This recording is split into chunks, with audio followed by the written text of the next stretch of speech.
사랑하는 님, 혹시 지금 재정의 깊은 골짜기에서 혹은 끝이 보이지 않는 질병의 터널 안에서 신음하고 계십니까?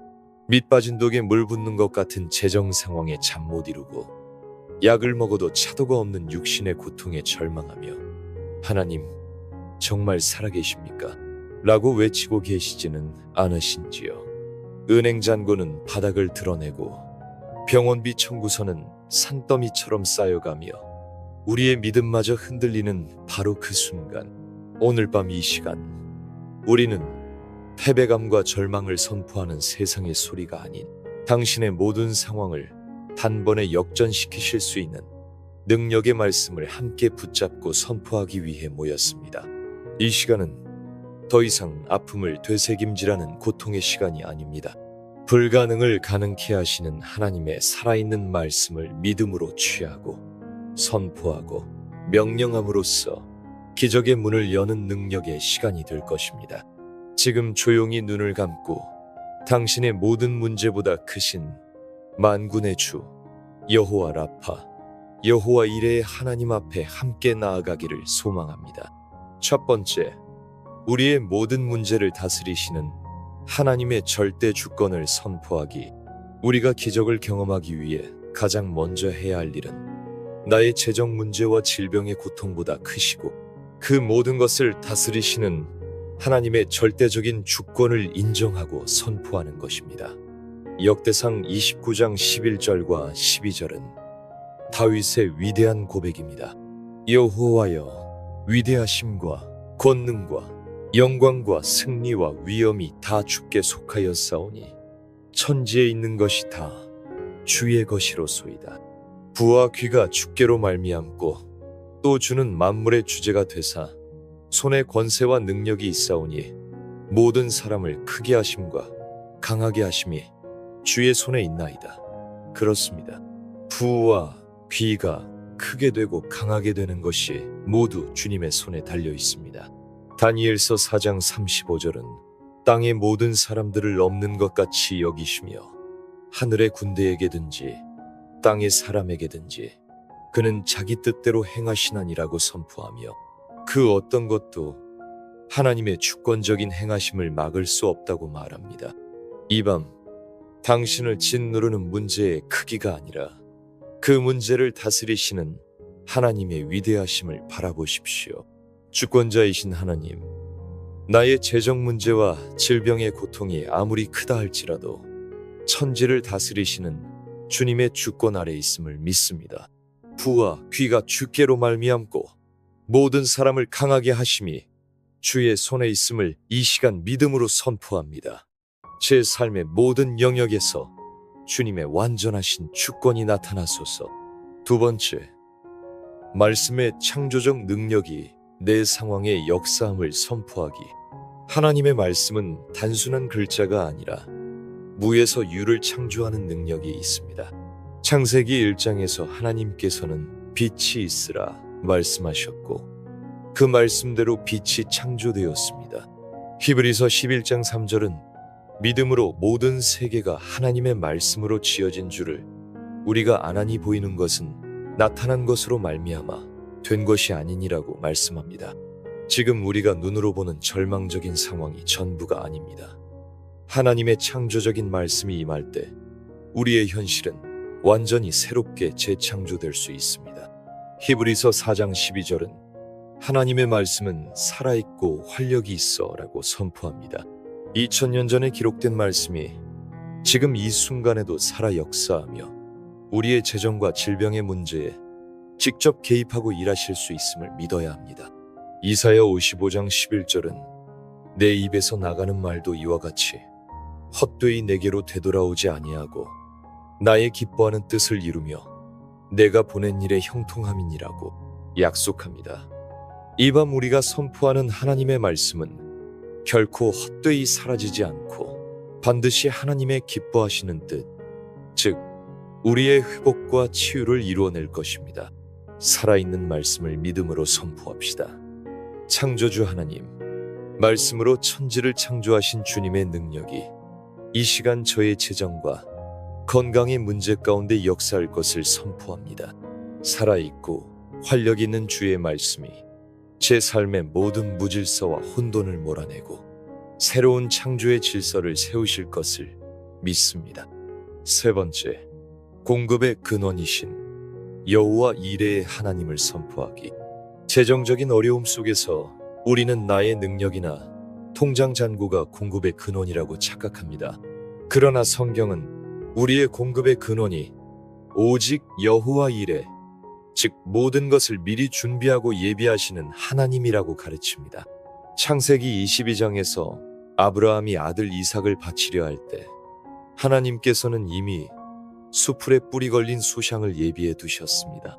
빌립보서 4장 19절은 나의 하나님이 그리스도 예수 안에서 영광 가운데 그 풍성한 대로 너희 모든 쓸 것을 채우시리라고 약속합니다. 우리의 필요를 채우시는 기준은 우리의 부족함이 아니라 하늘에 있는 그분의 무한한 영광의 풍성함입니다. 역대하 25장을 보면 아마샤 왕이 은 100달란트로 이스라엘 용병을 샀을 때 선지자는 그들을 돌려보내라고 말합니다. 왕이 이미 지불한 돈이 아깝다고 하자 선지자는 여호와께서 능히 이보다 더 많은 것을 왕에게 주실 수 있나이다라고 선포합니다. 우리가 하나님의 말씀에 순종할 때 하나님은 우리가 포기한 것보다 훨씬 더 많은 것으로 채우시는 분입니다. 시편 23편 1절은 여호와는 나의 목자시니 내게 부족함이 없으리로다 라고 고백합니다. 선한 목자이신 주님께서 우리의 모든 필요를 아시고 채우시기 때문에 우리는 부족함이 없습니다. 이제 불신과 염려를 버리고 믿음으로 선포하십시오. 여호와 이레의 하나님, 나의 모든 필요를 아시고 예비하시는 주님을 찬양합니다. 나의 공급의 근원은 마르지 않는 샘과 같으신 주님이심을 선포합니다. 주님의 풍성하심을 따라 나의 모든 재정적인 필요가 채워질 것을 예수 이름으로 명합니다. 네 번째, 닫힌 문을 여시고 새로운 기회를 주시는 하나님을 선포하기. 재정적인 어려움은 마치 모든 문이 닫히고 사방이 막힌 것처럼 느껴지게 합니다. 그러나 하나님께서는 닫힌 문을 여시고 광야에 길을 내시며 사막에 강을 내시는 분입니다. 요한계시록 3장 8절은 필라델비아 교회를 향해 볼지어다 내가 네 앞에 열린 문을 두었으되 능히 닫을 사람이 없으리라고 말씀하십니다. 하나님께서 한번 여신 기회의 문은 그 누구도 그 어떤 상황도 닫을 수 없습니다. 이사야 22장 22절은 내가 또 다윗의 집의 열쇠를 그의 어깨에 두리니 그가 열면 닫을 자가 없겠고 닫으면 열 자가 없으리라고 메시아의 권세를 예언합니다. 그 열쇠가 바로 우리 주 예수 그리스도께 있습니다. 주님께서 당신을 위해 재정의 문, 사업의 문, 직장의 문을 열기로 결정하시면 그것을 막을 세력은 아무것도 없습니다. 고린도후서 9장 8절은 하나님이 능히 모든 은혜를 너희에게 넘치게 하시나니 이는 너희로 모든 일에 항상 모든 것이 넉넉하여 모든 착한 일을 넘치게 하게 하려 하심이라고 약속합니다. 하나님은 우리에게 넉넉하여 넘치게 부어주시는 분입니다. 이 밤 당신의 닫힌 문 앞에서 절망하지 말고 문을 여시는 하나님을 바라보며 믿음으로 선포하십시오. 기회의 문을 여시는 주님, 지금 제 앞에 굳게 닫힌 모든 재정의 문들이 주님의 능력으로 활짝 열릴 것을 선포합니다. 다윗의 집의 열쇠를 가지신 주님께서 저를 위해 새로운 기회의 문을 여실 것을 믿습니다. 동서남북 사방에서 재정이 몰려오게 하시고 모든 착한 일을 넘치게 할 만큼 넉넉한 은혜를 부어주옵소서. 다섯 번째, 빚의 저주를 끊고 재정적인 자유를 선포하기. 빚은 우리의 영혼을 짓누르고 미래를 저당 잡히게 하며 우리를 돈의 노예로 만드는 강력한 저주입니다. 그러나 예수 그리스도의 십자가는 우리를 모든 율법의 저주에서 속량하셨습니다. 갈라디아서 3장 13절은 그리스도께서 우리를 위하여 저주를 받은 바 되사 율법의 저주에서 우리를 속량하셨으니 라고 선포합니다. 여기에는 가난과 빚의 저주 또한 포함됩니다. 신명기 28장 12절은 순종하는 자에게 네가 많은 민족에게 꾸어줄지라도 너는 꾸지 아니할 것이요 라고 축복을 약속합니다. 예수님의 순종으로 말미암아 우리는 이제 꾸는 자가 아닌 꾸어주는 자, 꼬리가 아닌 머리가 되는 축복을 받은 자들입니다. 로마서 13장 8절은 피차 사랑의 빚 외에는 아무에게든지 아무 빚도 지지 말라고 명령합니다. 이 말씀은 우리에게 빚에서 벗어나는 삶을 살라는 하나님의 뜻을 분명히 보여줍니다. 고린도후서 8장 9절은 우리 주 예수 그리스도의 은혜를 너희가 알거니와 부유하신 이로써 너희를 위하여 가난하게 되심은 그의 가난함으로 말미암아 너희를 부유하게 하려 하심이라고 십자가의 신비를 설명합니다. 예수님께서 가난하게 되심으로 우리가 부유하게 되는 이 놀라운 교환의 법칙을 믿음으로 취하십시오. 이 밤 당신을 묶고 있는 모든 빚의 사슬을 끊어내십시오. 우리를 부욕해 하시는 주님, 십자가에서 모든 가난과 빚의 저주를 담당하시고 저를 부욕해 하시니 감사합니다. 이 시간 나를 묶고 있는 모든 빚의 저주와 속박은 예수 그리스도의 이름으로 완전히 끊어질 것을 선포합니다. 나는 더 이상 빚의 노예가 아니라 모든 필요를 채우시는 하나님의 풍성함을 누리는 자녀임을 선포합니다. 6번째, 심는 대로 거두는 법칙이 내 재정의 임함을 선포하기. 하나님의 나라에는 심는 대로 거두는 영적인 법칙이 존재합니다. 우리의 시간, 재능, 그리고 물질을 하나님 나라를 위해 심을 때 하나님께서는 반드시 30배, 60배, 100배의 열매로 돌려주십니다. 고린도후서 9장 6절은 이것이 곧 적게 심는 자는 적게 거두고 많이 심는 자는 많이 거둔다 하는 말이로다 라고 말씀합니다. 이것은 인색함이 아닌 풍성함의 법칙입니다. 말라기 3장 10절은 만군의 여호와가 이르노라 너희의 온전한 11조를 창고에 들여 나의 집에 양식이 있게 하고 그것으로 나를 시험하여 내가 하늘 문을 열고 너희에게 복을 쌓을 것이 없도록 붙지 아니하나 보라 고 도전적으로 말씀하십니다. 하나님의 것을 구별하여 드릴 때 하나님께서는 하늘 문을 여시고 우리가 감당할 수 없을 정도의 복을 부어주시겠다고 약속하십니다. 누가복음 6장 38절은 주라 그리하면 너희에게 줄 것이니 곧 후이되어 누르고 흔들어 넘치도록 하여 너희에게 안겨주리라고 말씀합니다. 먼저 주는 것, 먼저 심는 것이 하나님 나라의 재정 원리입니다. 잠언 11장 24절은 흩어 구제하여도 더욱 부하게 되는 일이 있나니 과도히 아껴도 가난하게 될 뿐이니라고 세상의 원리와는 다른 하늘의 지혜를 가르쳐줍니다. 이 밤 재정적인 두려움 때문에 인색했던 마음을 회개하고 믿음으로 심는 자가 되기로 결단하십시오. 법칙의 하나님, 심고 거두는 법칙을 제 삶에 허락하시니 감사합니다. 이제 인색한 마음을 버리고 믿음으로 주님의 나라와 이웃을 위해 심는 자가 되겠습니다. 제가 심는 모든 물질과 헌신 위에 주님께서 30배, 60배, 100배의 결실을 맺게 하시고 하늘의 창고를 여사싸을 곳이 없도록 복을 부어주실 것을 믿고 선포합니다. 7번째, 질병을 짊어지신 예수님의 채찍의 능력을 선포하기. 이제 우리는 질병의 고통을 향해 능력의 말씀을 선포합니다. 예수님의 십자가는 우리의 죄뿐만 아니라 우리의 모든 질병까지도 담당하셨습니다. 이사야 53장 5절은 그가 채찍에 맞음으로 우리는 나음을 받았도다라고 예언적으로 선포합니다. 받았도다는 이미 완료된 과거형입니다. 2000년 전 예수님께서 채찍에 맞으시는 그 순간 우리의 모든 질병은 이미 치유되었습니다. 베드로전서 2장 24절은 이 예언을 다시 한번 확인하며 친히 나무에 달려 그 몸으로 우리 죄를 담당하셨으니 그가 채찍에 맞음으로 너희는 나음을 얻었나니 라고 선언합니다. 우리가 할 일은 이 이미 이루어진 사실을 믿음으로 받아들이고 우리의 몸에 적용하는 것입니다.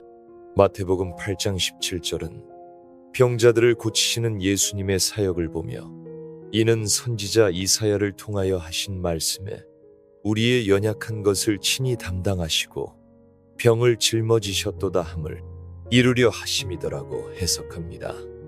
예수님의 모든 치유 사역은 이사야의 예언을 성취하는 것이었습니다.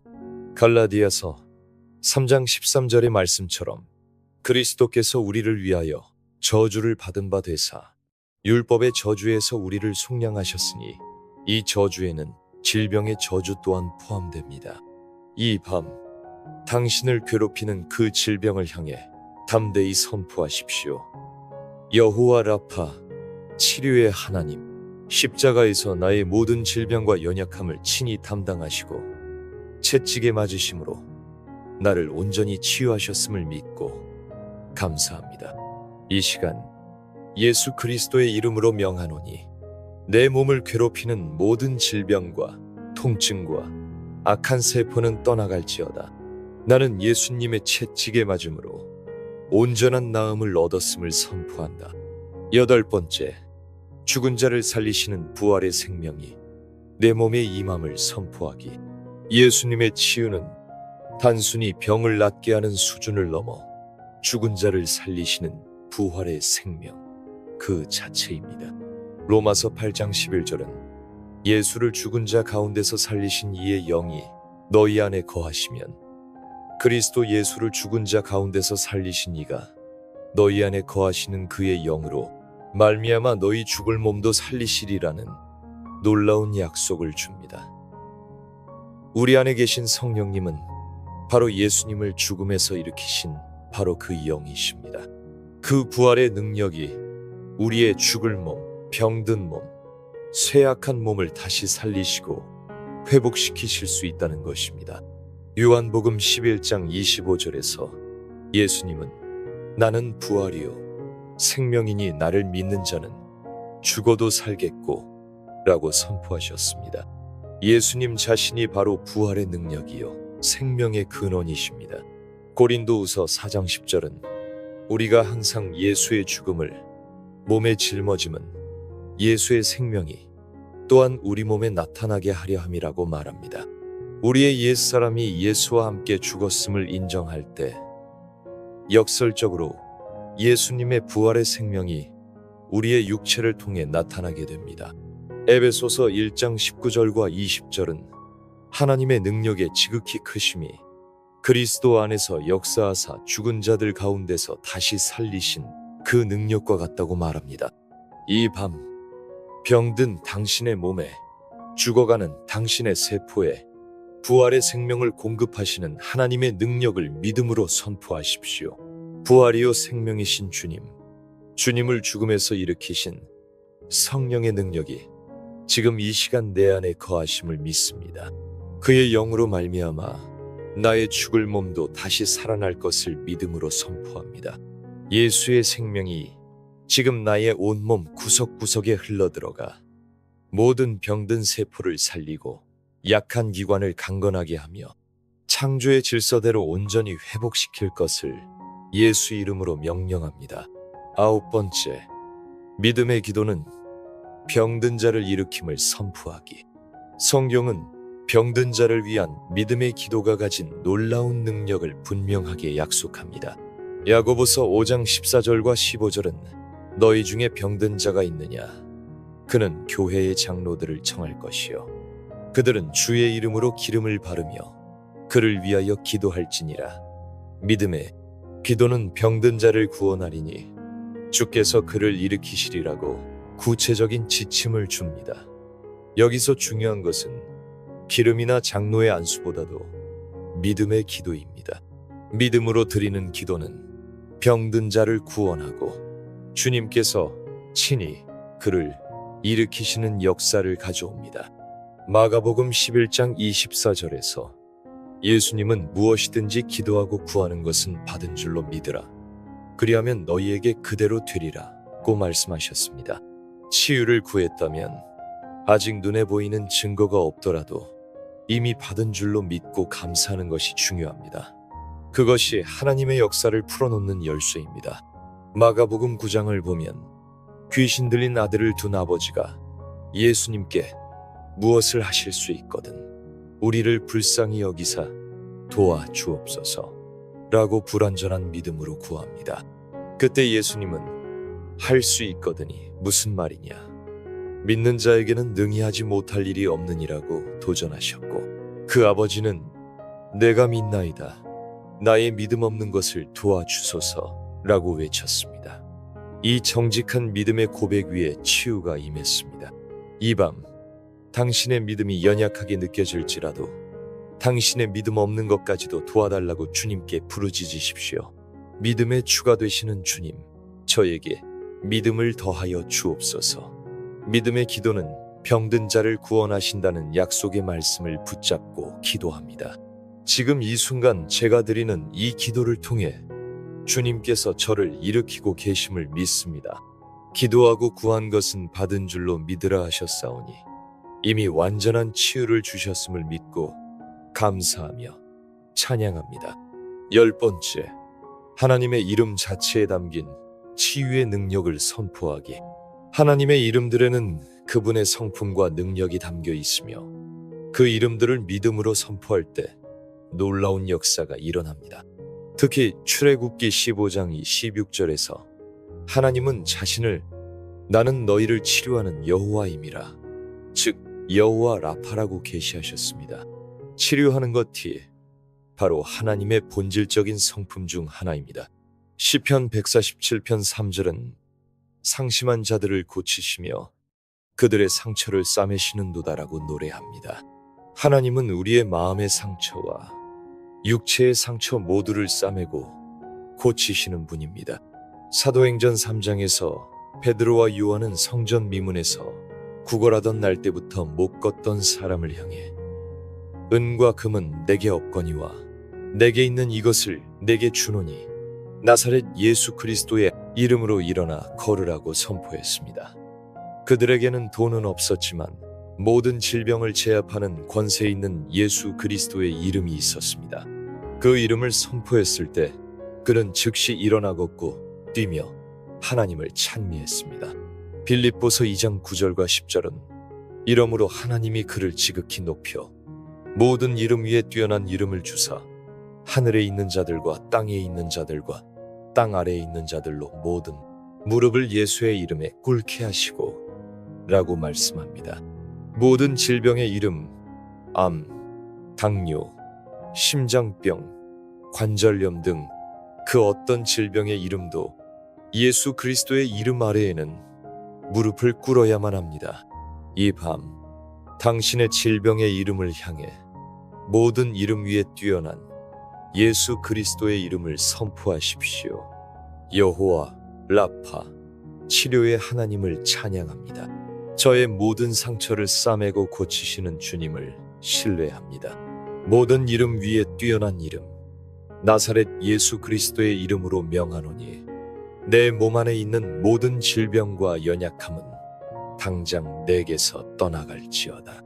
예수의 이름 앞에 모든 병마는 무릎을 꿇고 복종할지어다. 11번째, 뼈를 마르게 하는 근심을 버리고 마음의 즐거움을 취하기.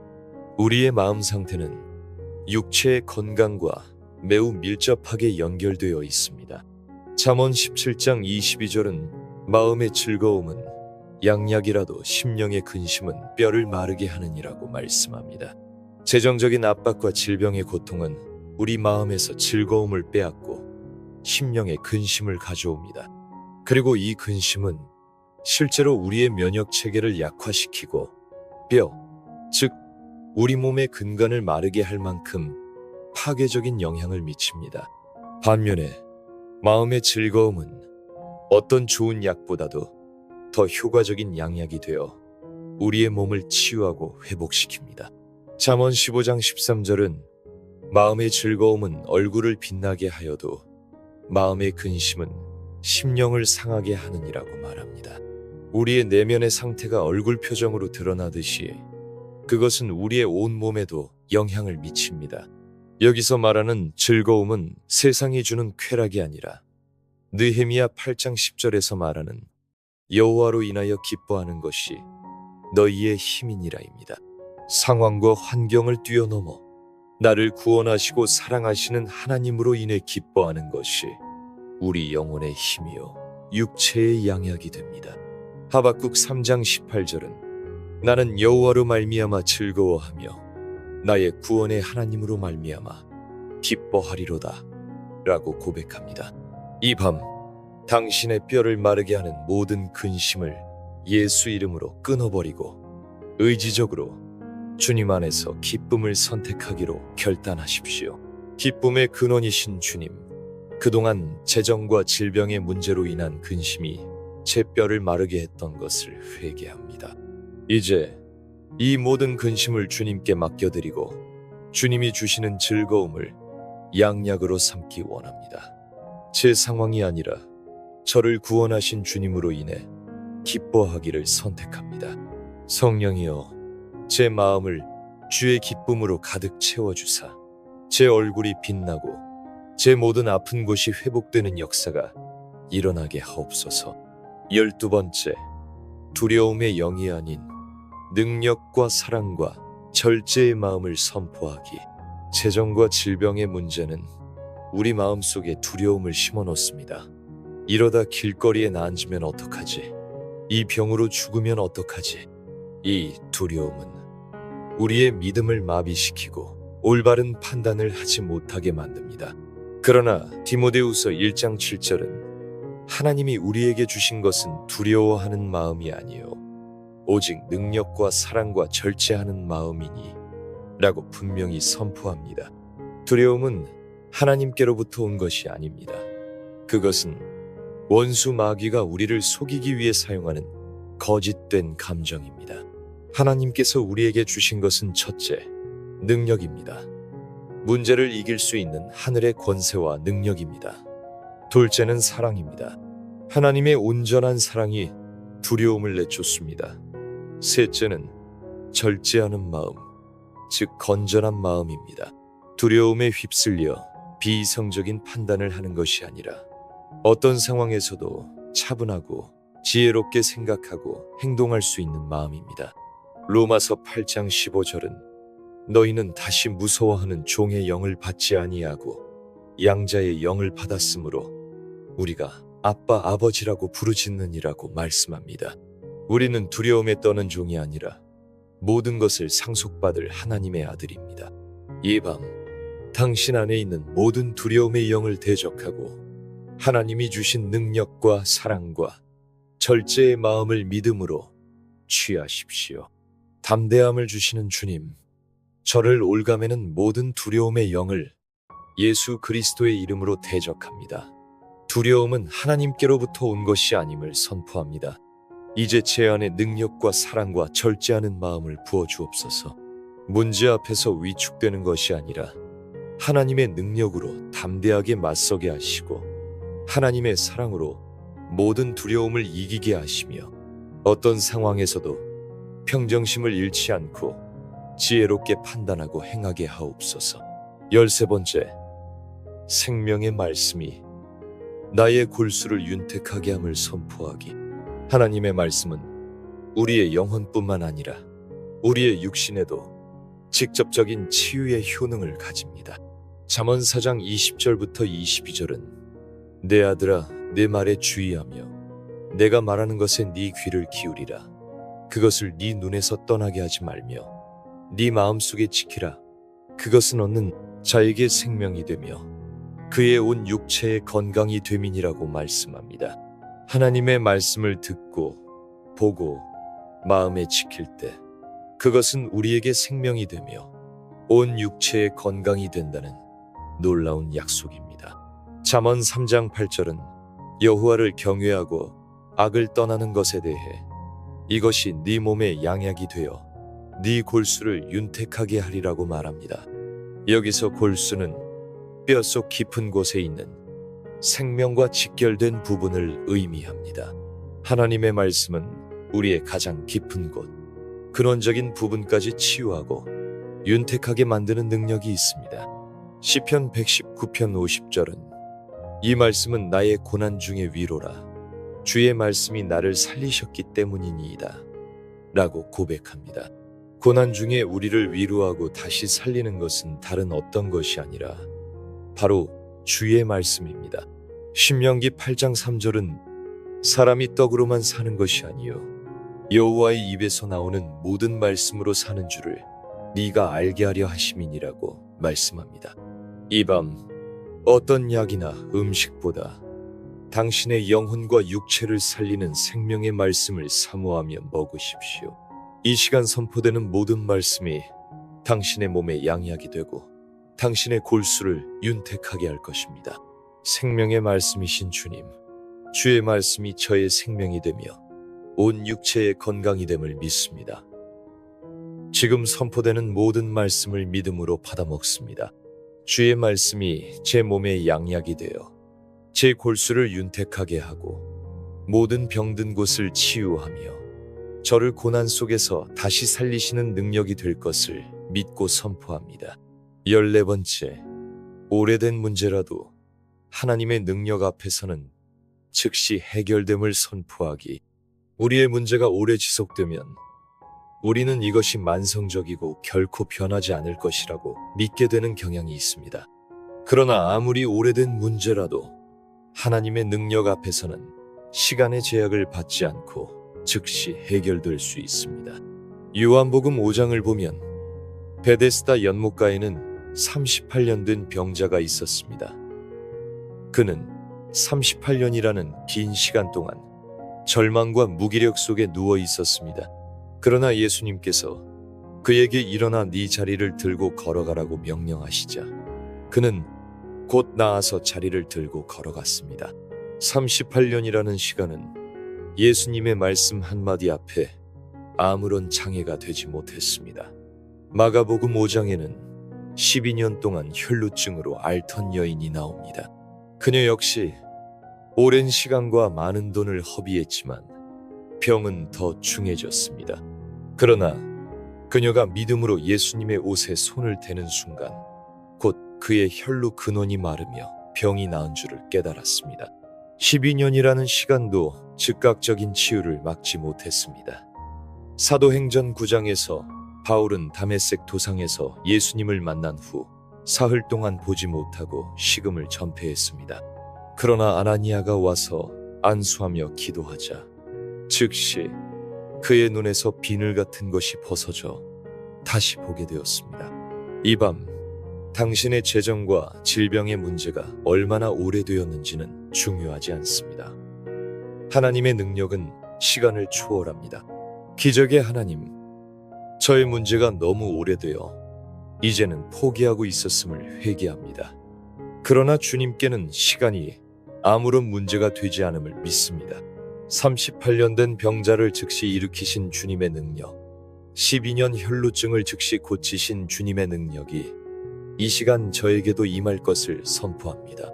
예수 그리스도의 이름으로 명하노니 이 오래된 재정의 문제와 질병의 문제는 지금 즉시 해결될지어다. 15번째, 사람의 도움이 아닌 오직 하나님의 도우심만을 구하기. 어려움에 처했을 때 우리는 본능적으로 사람을 의지하고 도움을 구하려고 합니다.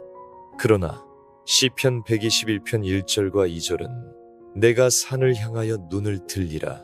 나의 도움이 어디서 올까? 나의 도움은 천지를 지으신 여호와에게서로다. 라고 노래합니다. 우리의 진짜 도움은 사람이 아니라 천지를 지으신 전능하신 하나님에게서만 옵니다.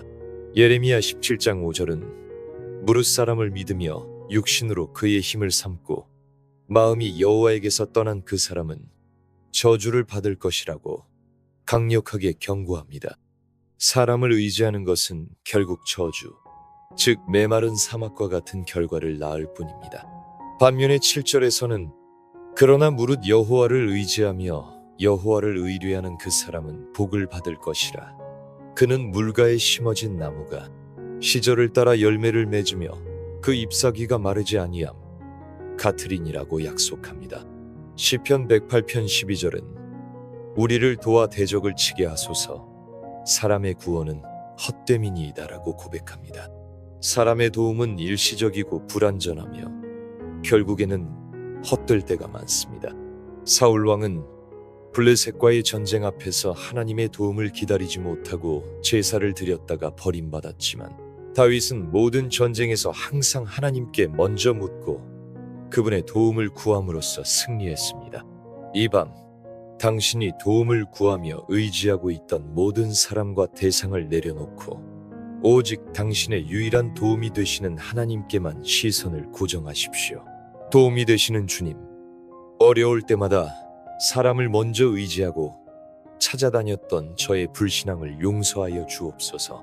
사람의 도움은 헛됨을 인정하고 이제 오직 천지를 지으신 여호와 하나님만이 저의 유일한 도움이심을 고백합니다. 저의 모든 기대를 사람에게서 거두고 주님께로 옮깁니다. 환난 중에 만날 큰 도움이신 주님, 지금 저를 도와주옵소서. 16번째, 하나님께서 나의 피난처시요 요새시요 산성이심을 선포하기. 복잡한 생각은 마치 사방에서 공격해오는 적군과 같아서 우리를 불안하게 하고 어디로 피해야 할지 모르게 만듭니다. 이때 우리는 우리를 안전하게 보호하시는 하나님의 성품을 기억하고 선포해야 합니다.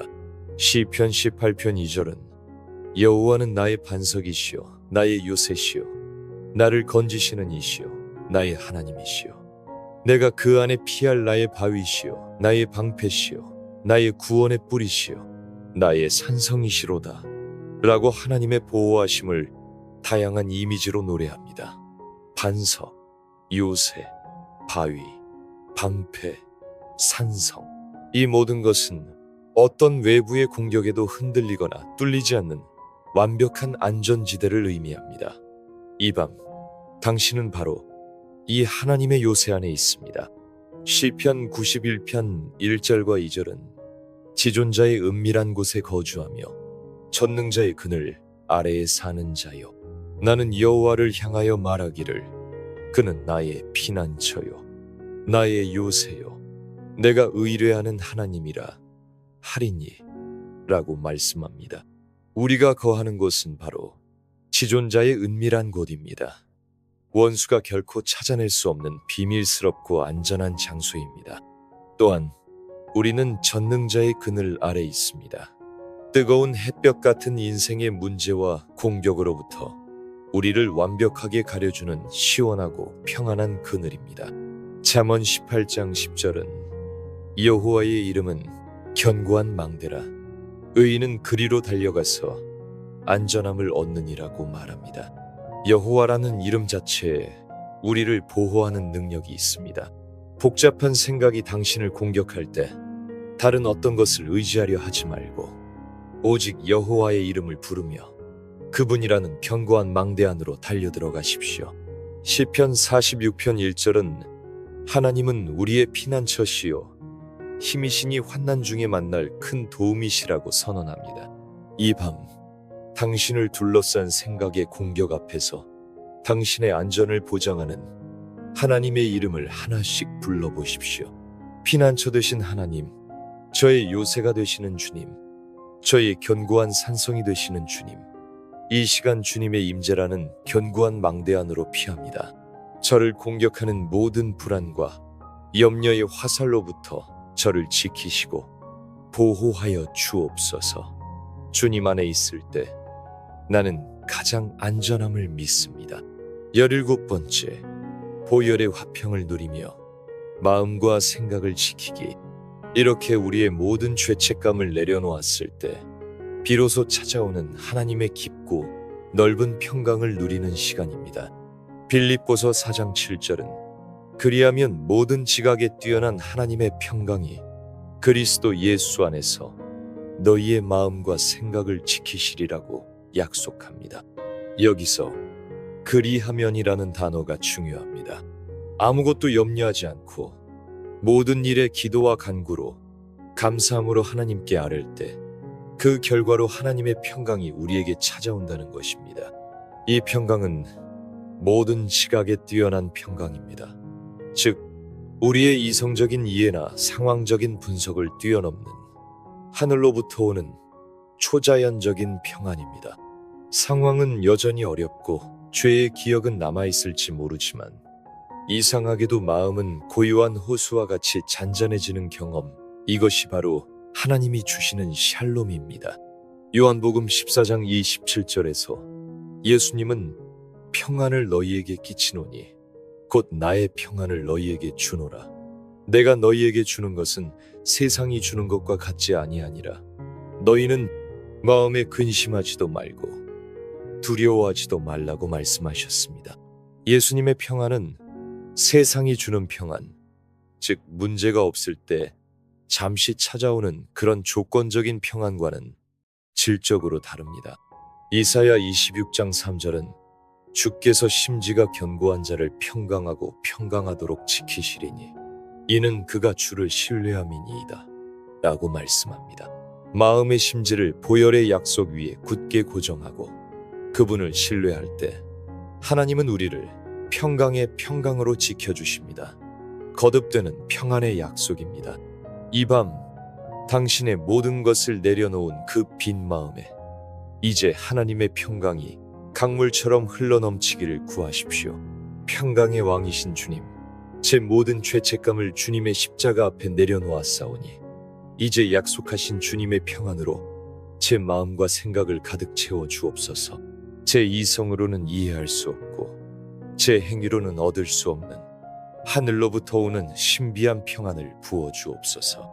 주님이 주시는 이 평강의 담이 제 마음을 둘러싸 이 밤 어떤 정죄의 목소리도 틈타지 못하도록 굳게 지켜주옵소서. 이 평안 가운데 깊은 잠에 들게 하옵소서. 18번째, 내려놓음은 포기가 아닌 위대한 신뢰임을 고백하기. 내려놓음은 포기가 아니라 더 위대하신 분에 대한 적극적인 신뢰임을 다시 한번 마음에 새기는 시간입니다. 세상은 내려놓음을 패배나 무기력한 포기라고 말할지 모릅니다. 그러나 믿음의 사람에게 내려놓음은 나의 한계를 인정하고 나보다 훨씬 크고 지혜로우신 분께 모든 것을 위탁하는 가장 능동적이고 용기 있는 신뢰의 행위입니다. 누가복음 5장에서 베드로는 밤새도록 그물질을 했지만 한 마리도 잡지 못했습니다. 그는 자신의 경험과 노력의 한계에 부딪혔습니다. 그때 예수님께서 깊은 데로 가서 그물을 내려 고기를 잡으라고 말씀하셨습니다. 어부로서의 상식으로는 이해할 수 없는 명령이었지만 베드로는 말씀에 의지하여 내가 그물을 내리리이다라고 말하며 자신의 경험과 상식을 내려놓고 말씀에 순종했습니다. 그 결과 그물이 찢어질 정도의 놀라운 기적을 체험했습니다. 우리의 인생에서도 나의 힘으로 밤새도록 애써도 아무런 결과가 없을 때 주님의 말씀에 의지하여 내 모든 것을 내려놓는 순종이 필요합니다. 그것이 기적의 시작입니다. 역대하 20장에서 유다왕 여호사밧은 연합군의 침략 앞에 심히 두려워했습니다. 그러나 그는 전쟁을 준비하는 대신 온 백성과 함께 하나님께 엎드렸습니다. 그리고 그는 우리 하나님이여 오직 주만 바라보나이다라고 기도했습니다. 그는 전쟁에 대한 모든 주도권을 하나님께 내려놓았습니다. 그때 하나님은 이 전쟁은 너희에게 속한 것이 아니요 하나님께 속한 것이니라. 너희는 이 전쟁에서 싸울 것이 없나니 너희와 함께한 여호와가 구원하는 것을 보라고 말씀하시며 놀라운 승리를 주셨습니다. 내려놓음은 수동적인 기다림이 아니라 오직 주만 바라보는 가장 강력한 영적 전투입니다. 신뢰의 하나님, 내려놓음이 포기나 실패가 아니라 가장 위대한 믿음의 행위임을 깨닫게 하시니 감사합니다. 저의 모든 경험과 지식, 상식까지도 주님의 말씀 앞에 내려놓습니다. 베드로처럼 말씀에 의지하여 순종의 그물을 내릴 때 제 삶에 놀라운 기적을 베푸실 것을 신뢰합니다. 이 전쟁이 제게 속한 것이 아니라 하나님께 속했음을 믿고 오직 주만 바라보며 이 밤 평안히 쉬겠습니다. 19번째, 보혈이 주는 새로운 시작에 대한 기대를 품기. 우리가 죄책감의 짐을 내려놓을 때 비로소 우리의 삶에 채우기 시작하시는 하나님의 새로운 일을 기대하는 시간입니다. 우리가 두 손에 과거의 후회를 꽉 쥐고 있는 한, 하나님은 당신이 예비하신 새로운 미래의 선물을 우리 손에 쥐어주실 수 없습니다. 우리가 두 손을 펴고 모든 것을 내려놓을 때 비로소 그 빈손 위에 하나님은 당신의 놀라운 은혜와 축복을 채우기 시작하십니다. 이사야 43장 18절과 19절은 너희는 이전 일을 기억하지 말며 옛날 일을 생각하지 말라. 보라, 내가 새 일을 행하리니 이제 나타낼 것이라. 너희가 그것을 알지 못하겠느냐? 반드시 내가 광야의 길을 사막에 강을 내리니라고 선포합니다.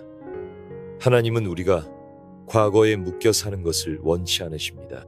그분은 새 일을 행하시는 창조적인 하나님이시며 우리의 가장 절망적인 광야와 사막 같은 현실 속에 새로운 길과 강을 내시는 분입니다. 오병이어의 기적을 기억해 보십시오. 한 아이가 자신의 보잘것없는 도시락, 물고기 2마리와 보리떡 5개를 예수님께 내려놓았을 때 그것은 5,000명을 먹이고도 12광주리가 남는 놀라운 축복의 통로가 되었습니다.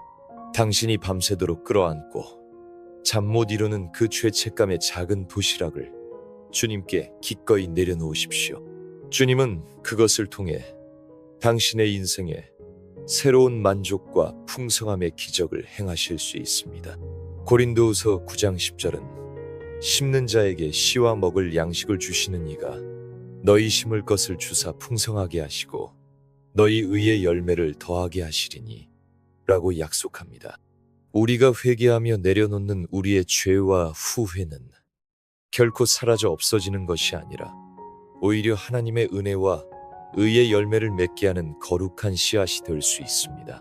이 밤 당신의 죄책감을 주님 발 앞에 믿음으로 심으십시오. 그곳에서 용서와 회복, 그리고 새로운 사명의 열매가 풍성하게 맺힐 것을 기대하십시오. 하나님, 제가 꽉 쥐고 있던 이 부끄러운 죄책감과 후회들을 이제 주님께 드립니다. 이 보잘것없는 재물을 통해 주님의 놀라운 기적과 영광을 보게 하옵소서. 제 빈손 위에, 제 텅 빈 마음 위에 저를 향한 주님의 새롭고 놀라운 계획을 가득 채워주실 것을 기대합니다. 광야에 길을 내시고 사막에 강을 내시는 주님을 찬양합니다. 20번째, 어린아이와 같이 아버지 품에 안기며 완전한 쉼없기. 이제 우리의 모든 기도와 씨름을 마치고 어린아이와 같이 아버지의 품에 온전히 안기는 마지막 항복의 시간입니다. 우리는 지난 시간 동안 죄책감의 근원을 살피고 그것을 보혈의 능력으로 씻어내며 자유와 회복을 위해 간절히 기도했습니다. 이제 우리가 할 일은 더 이상 남아있지 않습니다. 남은 것은 그저 모든 것을 주님께 맡기고 어린아이처럼 그분의 품에 완전히 안기는 것입니다. 시편 131편은 다윗의 아름다운 고백으로 이 밤의 마지막을 장식하기에 충분합니다. 여호와여, 내 마음이 교만하지 아니하고 내 눈이 오만하지 아니하오며 내가 큰 일과 감당하지 못할 놀라운 일을 하려고 힘쓰지 아니하나이다. 실로 내가 내 영혼으로 고요하고 평온하게 하기를 젖된 아이가 그의 어머니 품에 있음 같게 하였나니 내 영혼이 젖된 아이와 같도다. 사랑하는 님, 이제 감당하지 못할 놀라운 일, 즉 스스로의 노력으로 완벽해지려는 그 마지막 욕심까지도 내려놓으십시오. 당신의 영혼을 고요하고 평온하게 하십시오. 마치 하루 종일 실컷 젖을 빨고 만족하여 어머니의 품에 곤히 잠든 아기처럼 당신도 오늘 밤 이 기도를 통해 영적인 만족을 얻고 이제는 아무것도 구할 것이 없는 평온함 속에서 아버지의 품에 안기십시오. 마태복음 18장 3절에서 예수님은 너희가 돌이켜 어린아이들과 같이 되지 아니하면 결단코 천국에 들어가지 못하리라고 말씀하셨습니다. 천국은 행위가 아닌 믿음으로 의존함으로 들어가는 곳입니다. 오늘 밤 주님이 주시는 평안의 나라도 마찬가지입니다. 우리가 어린아이와 같이 하나님 아버지를 온전히 신뢰하고 의존할 때 그 나라의 평강이 우리에게 임합니다. 이사야 40장 11절은 그는 목자같이 양떼를 먹이시며 어린 양을 그 팔로 모아 품에 안으시며 라고 목자이신 하나님의 모습을 그립니다. 지금 바로 그 목자이신 주님께서 당신을 그 강한 팔로 모아 넓고 따뜻한 품에 안고 계심을 상상하십시오.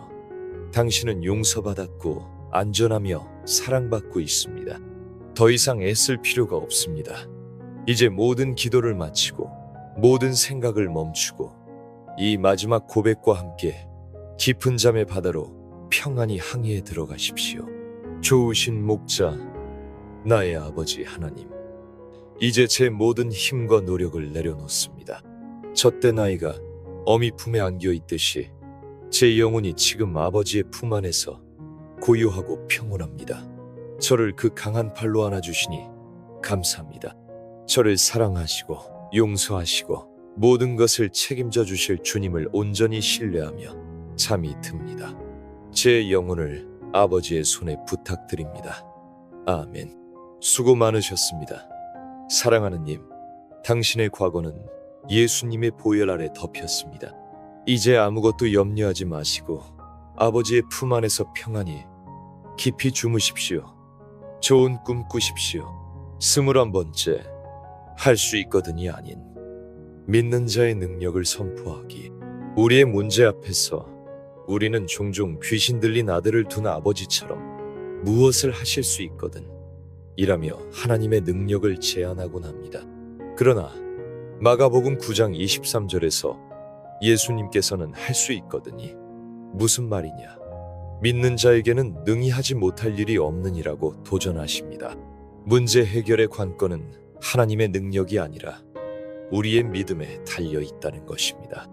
로마서 4장 20절과 21절은 아브라함의 믿음을 믿음이 없어 하나님의 약속을 의심하지 않고 믿음으로 견고하여져서 하나님께 영광을 돌리며 약속하신 그것을 또한 능히 이루실 줄을 확신하였으니 라고 묘사합니다.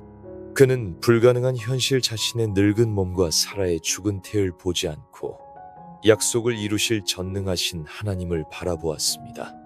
이것이 상황을 역전시키는 믿음입니다. 이 밤 당신의 연약한 믿음을 고백하며 주님의 능력을 구하십시오. 주님, 할 수 있거든이라며 주님의 능력을 제안했던 저의 작은 믿음을 회개합니다.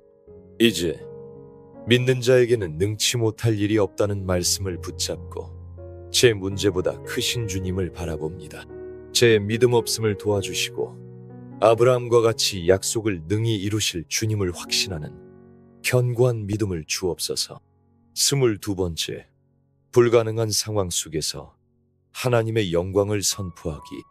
죽은 나사로 앞에서 모든 이가 절망하고 있을 때 예수님께서는 요한복음 11장 40절에서 내 말이 네가 믿으면 하나님의 영광을 보리라 하지 아니하였느냐 고 말씀하셨습니다.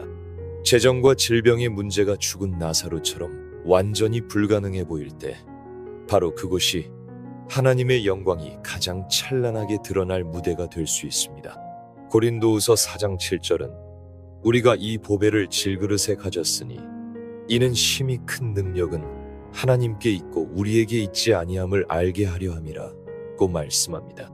우리의 연약함과 문제의 심각성은 이 모든 것을 해결하시는 능력이 우리 자신이 아닌 하나님께 있음을 보여주는 최고의 증거가 됩니다. 이 밤 당신의 문제 속에서 하나님의 영광이 나타날 것을 믿음으로 선포하십시오. 영광의 주님, 저의 절망적인 이 상황이 오히려 주님의 영광을 드러내는 통로가 될 것을 믿습니다. 죽은 나사로를 살리신 주님의 능력이 제 삶에도 동일하게 나타나 모든 사람들이 이를 보고 살아계신 하나님께 영광을 돌리게 하옵소서. 제 질그릇 같은 인생을 통해 보배이신 주님만 드러나게 하옵소서.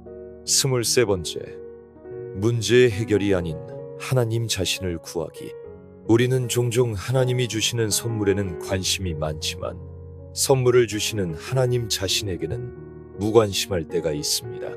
그러나 시편 73편 25절은 하늘에서는 주 외에 누가 내게 있으리요 땅에서는 주밖에 내가 사모할 리 없나이다 라고 고백합니다. 이 고백처럼 문제의 해결보다 더 귀한 것은 바로 하나님과의 친밀한 관계 회복입니다. 마태복음 7장 7절은 구하라 그리하면 너희에게 주실 것이요 라고 말씀하지만 누가복음 11장 13절에서는 이 좋은 것, 이 바로 성령이라고 설명합니다. 우리가 구해야 할 최고의 선물은 바로 성령, 즉 하나님의 임재 그 자체입니다. 이 밤 문제 해결을 구하는 기도를 잠시 멈추고 문제보다 크신 하나님 자신을 구하는 기도를 드려보십시오. 사랑하는 주님, 그동안 주님이 주시는 축복에만 관심이 많았던 저의 이기적인 마음을 용서하여 주옵소서. 이제 세상의 어떤 것보다 문제 해결보다 오직 주님 한 분만을 더 알기 원합니다. 하늘에서도 땅에서도 주님만이 저의 유일한 사모의 대상이심을 고백합니다. 제게 성령으로 충만케 하사 주님의 임재 안에서 참된 만족과 기쁨을 누리게 하옵소서. 24번째, 말씀과 기도로 내 믿음의 근육을 키우기. 마태복음 17장에서 제자들은 귀신 들린 아이를 고치지 못했습니다.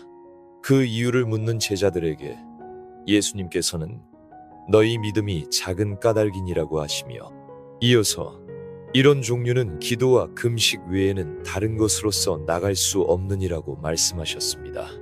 어떤 문제들은 더 깊고 강력한 영적인 능력을 요구합니다. 재정과 질병의 문제는 종종 우리의 믿음의 근육을 키우기 위한 영적인 훈련 과정일 수 있습니다.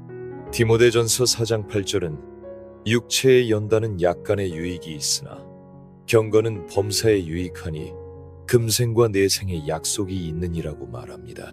문제 앞에서 낙심하는 대신 이 시간을 말씀과 기도로 우리의 경건, 즉 믿음의 근육을 키우는 기회로 삼으십시오. 근육이 강해지면 이전에는 들 수 없던 무거운 것을 들 수 있듯이 우리의 믿음이 강해지면 이전에는 감당할 수 없던 문제를 넉넉히 이기게 될 것입니다. 능력의 주님, 저의 믿음이 너무나 연약함을 고백합니다. 이 고난의 시간을 통해 제 믿음의 근육이 단련되게 하옵소서. 말씀과 기도의 훈련을 게을리하지 않게 하시고 어떤 강력한 원수의 공격도 넉넉히 이길 수 있는 영적인 힘을 길러주옵소서. 25번째, 먼저 그의 나라와 의를 구할 때 모든 것을 더하시는 법칙 선포하기. 재정적인 어려움이 닥치면 우리의 모든 관심은 먹고 사는 문제에 집중됩니다. 그러나 예수님께서는 마태복음 6장 33절에서 그런즉 너희는 먼저 그의 나라와 그의 의를 구하라. 그리하면 이 모든 것을 너희에게 더하시리라고 말씀하시며 우리의 우선순위를 완전히 뒤바꾸십니다. 나의 필요가 아니라 하나님의 나라와 그분의 의로우신 통치를 먼저 구할 때 역설적으로 나의 모든 필요는 덤으로 채워진다는 것입니다. 학개서 1장 9절은 당시 이스라엘 백성이 너희가 많은 것을 바랐으나 도리어 적었고 이는 내 집은 황폐하였으되 너희는 각각 자기의 집을 짓기 위하여 빨랐음이라고 책망하십니다. 하나님의 집은 돌보지 않고 자기 집 꾸미기에만 바빴기 때문에 그들의 수고가 헛되었다는 것입니다. 이 원리는 오늘날에도 동일하게 적용됩니다. 이 밤 나의 부족함만 바라보던 시선에서 돌이켜 하나님의 나라를 위해 내가 할 수 있는 것이 무엇인지 구하며 기도해 보십시오. 왕이신 하나님, 먹고 사는 문제에 얽매여 먼저 구해야 할 것을 잊었던 저를 용서하옵소서. 이제 저의 삶의 최우선순위를 하나님의 나라와 의를 구하는 데 두겠습니다. 그리할 때 이 모든 것을 더하시겠다는 주님의 신실하신 약속을 믿습니다. 저의 시간과 재능과 물질을 통해 주님의 교회가 세워지고 하나님의 나라가 확장되는 일에 저를 사용하여 주옵소서. 26번째, 감사를 통해 기적의 문을 열기. 오병이어의 기적이 일어나기 전 예수님께서 하신 행동은 바로 축사, 즉 감사 기도였습니다. 요한복음 6장 11절은 예수께서 떡을 가져 축사하신 후에라고 기록합니다. 보잘것없는 오병이어를 손에 드시고 그것을 주신 하나님께 먼저 감사하셨을 때 5,000명을 먹이고도 남는 풍성함의 기적이 일어났습니다. 죽은 나사로를 살리시기 전에도 예수님은 요한복음 11장 41절에서 아버지여 내 말을 들으신 것을 감사하나이다 라고 먼저 감사하셨습니다. 아직 아무 일도 일어나지 않았지만 이미 응답하실 것을 믿고 드리는 감사의 기도가 죽음을 이기는 능력의 통로가 되었습니다. 시편 50편 23절은 감사로 제사를 드리는 자가 나를 영화롭게 하나니라고 말씀합니다. 우리가 문제 앞에서 불평하는 대신 감사를 선택할 때 하나님은 가장 큰 영광을 받으시고 일하기 시작하십니다. 이 밤 당신의 작은 것에 감사하십시오. 없는 것을 불평하는 대신 이미 주신 것에 감사하십시오. 그 감사가 더 큰 기적을 불러오는 문이 될 것입니다. 감사하신 하나님, 제게 있는 것이 너무나 작고 초라해 보여 불평했던 것을 회개합니다. 이제 오병이어를 손에 드신 예수님처럼 저의 작은 것을 인하여 주님께 감사드립니다. 이 감사를 통해 풍성함의 문이 열리고 죽은 것이 살아나는 기적을 보게 하실 줄 믿습니다. 감사로 제단을 쌓을 때 하늘의 불로 응답하여 주옵소서. 27번째, 믿음의 눈으로 보이지 않는 영적 실체를 보기. 우리의 싸움은 눈에 보이는 재정이나 질병과의 싸움이 아니라 그 배후에 있는 보이지 않는 영적인 세력과의 싸움입니다. 고린도후서 4장 18절은 우리가 주목하는 것은 보이는 것이 아니요 보이지 않는 것이니 보이는 것은 잠깐이요 보이지 않는 것은 영원함이라고 말씀합니다. 우리의 눈을 문제에만 고정하면 낙심할 수밖에 없습니다. 그러나 믿음의 눈을 들어 보이지 않는 영적인 실체, 즉 우리를 위해 싸우시는 하나님과 천군 천사를 바라볼 때 우리는 담대해질 수 있습니다. 열왕기하 6장에서 아람 군대가 엘리사와 그의 사환을 둘러쌌을 때 사환은 두려움에 떨었습니다. 그러나 엘리사는 두려워하지 말라. 우리와 함께한 자가 그들과 함께한 자보다 많으니라 고 기도하며 그의 눈을 열어달라고 구합니다. 그러자 사환은 불말과 불병거가 산에 가득하여 엘리셔를 둘러싼 것을 보게 되었습니다. 히브리서 1장 14절은 천사들을 구원받을 상속자들을 위하여 섬기라고 보내심이 아니냐고 말합니다. 지금 이 순간에도 수많은 천군 천사들이 당신을 섬기기 위해 파송되어 있습니다. 이 밤 믿음의 눈을 열어달라고 기도하십시오. 만군의 주 여호와 하나님, 제 육신의 눈이 문제에만 고정되어 두려워했던 것을 회개합니다. 이제 믿음의 눈을 열어 저와 함께 하시는 이가 세상의 군대보다 더 많음을 보게 하옵소서. 저를 둘러싼 불말과 불병거를 보게 하시고 저를 섬기는 천군 천사의 실제를 깨닫게 하사 모든 두려움을 이기고 영적 전쟁에서 승리하게 하여 주옵소서. 28번째, 원망과 쓴뿌리가 축복의 통로를 막고 있음을 깨닫고 회개하기. 재정적인 어려움과 질병이 오래되면 우리 마음속에는 자신도 모르는 사이에 하나님을 향한 원망과 사람들을 향한 쓴뿌리가 자라날 수 있습니다. 그러나 히브리서 12장 15절은 이 쓴뿌리가 나서 괴롭게 하여 많은 사람이 이로 말미암아 더러움을 입을까 두려워하라고 경고합니다. 쓴뿌리는 축복의 통로를 막는 가장 큰 장애물입니다. 이스라엘 백성은 광야에서 먹을 것이 없다고 하나님과 모세를 원망하다가 불뱀에 물려 죽어갔습니다. 그들의 원망이 그들을 죽음으로 이끈 것입니다. 욥의 아내는 고난 중에 하나님을 욕하고 죽으라고 저주했지만 욥은 욥기 2장 10절에서 우리가 하나님께 복을 받았은즉 화도 받지 아니하겠느냐고 말하며 입술로 범죄하지 않았습니다. 원망 대신 하나님의 주권을 인정했을 때 그는 마침내 갑절의 복을 받았습니다. 이 밤 당신의 마음 깊은 곳을 살펴보십시오. 혹시 왜 나만 이런 고통을 당해야 합니까? 라는 원망, 혹은 나에게 상처 준 사람을 향한 미움이 자리 잡고 있지는 않습니까? 그 모든 쓴 뿌리를 뽑아내고 축복의 통로를 다시 여십시오. 긍휼의 주님, 고난의 시간 동안 제 마음속에 자라난 모든 원망과 쓴 뿌리를 주님 앞에 내려놓고 회개합니다. 불평의 말을 그치고 모든 상황 속에서 하나님의 선하심을 인정하는 믿음의 입술을 주옵소서. 예수 그리스도의 보혈로 제 마음의 모든 쓴 뿌리를 제거하시고 그 자리에 감사와 찬양이 넘치게 하사 막혔던 하늘의 축복의 통로가 다시 활짝 열리게 하여 주옵소서. 29번째, 고난을 통해 주시는 정금 같은 믿음을 구하기. 하나님께서는 우리의 재정 문제와 질병 자체보다 그 고난을 통과하는 우리의 믿음에 더 큰 관심을 가지고 계십니다. 베드로전서 1장 7절은 너희 믿음의 확실함은 불로 연단하여도 없어질 금보다 더 귀하여라고 말씀합니다. 하나님 보시기에 정금보다 더 귀한 것은 바로 우리의 흔들리지 않는 믿음입니다. 시편 66편 10절은 주께서 우리를 시험하시되 우리를 단련하시기를 은을 단련함 같이 하셨으며 라고 말합니다.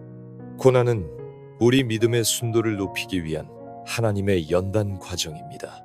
다니엘의 세 친구들은 풀무불에 던져질 위기 앞에서 다니엘서 3장 18절에서 그렇게 하지 아니하실지라도 왕이여 우리가 왕의 신들을 섬기지도 아니하고 라고 말하며 그리 아니하실지라도의 믿음을 보여주었습니다.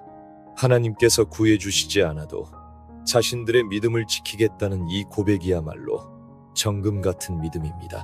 이 밤 문제 해결만을 구하는 기도를 넘어 어떤 결과 앞에서도 흔들리지 않는 정금 같은 믿음을 주시도록 기도하십시오. 믿음의 주가 되시는 주님, 이 고난의 풀무불 속에서 저의 모든 불순물이 태워지고 정금과 같이 순결한 믿음만 남게 되기를 기도합니다. 그리 아니하실지라도 주님을 신뢰하고 예배하는 참된 믿음을 제게 허락하여 주옵소서. 문제보다 믿음을 더 귀하게 여기시는 주님의 마음을 저도 품게 하시고 어떤 상황 속에서도 믿음으로 승리하게 하옵소서.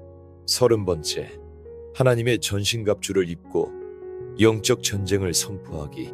우리가 겪는 재정과 질병의 문제는 눈에 보이는 현상 너머에 있는 영적 전쟁임을 인식해야 합니다. 에베소서 6장 12절은 우리의 씨름은 혈과 육을 상대하는 것이 아니요 통치자들과 권세들과 이 어둠의 세상 주관자들과 하늘에 있는 악의 영들을 상대함이라고 분명히 말합니다. 그러므로 우리는 이 싸움에서 승리하기 위해 하나님의 전신갑주로 완전 무장해야 합니다. 진리의 허리띠로 우리의 삶의 중심을 바로잡고 예수 그리스도의 의로 된 호심경으로 사탄의 정죄로부터 우리의 마음을 보호해야 합니다. 평안의 복음이 준비한 신을 신고 어디서든 담대히 하나님의 평안을 선포하며 악한 자의 모든 공격과 불화살을 믿음의 방패로 막아내야 합니다.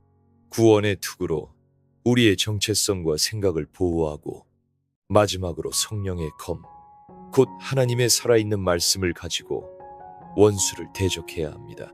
이 밤 잠자리에 누워 무기력하게 고통을 당하는 대신 믿음의 용사가 되어 하나님의 전신갑주를 입고 영적 전쟁을 선포하십시오.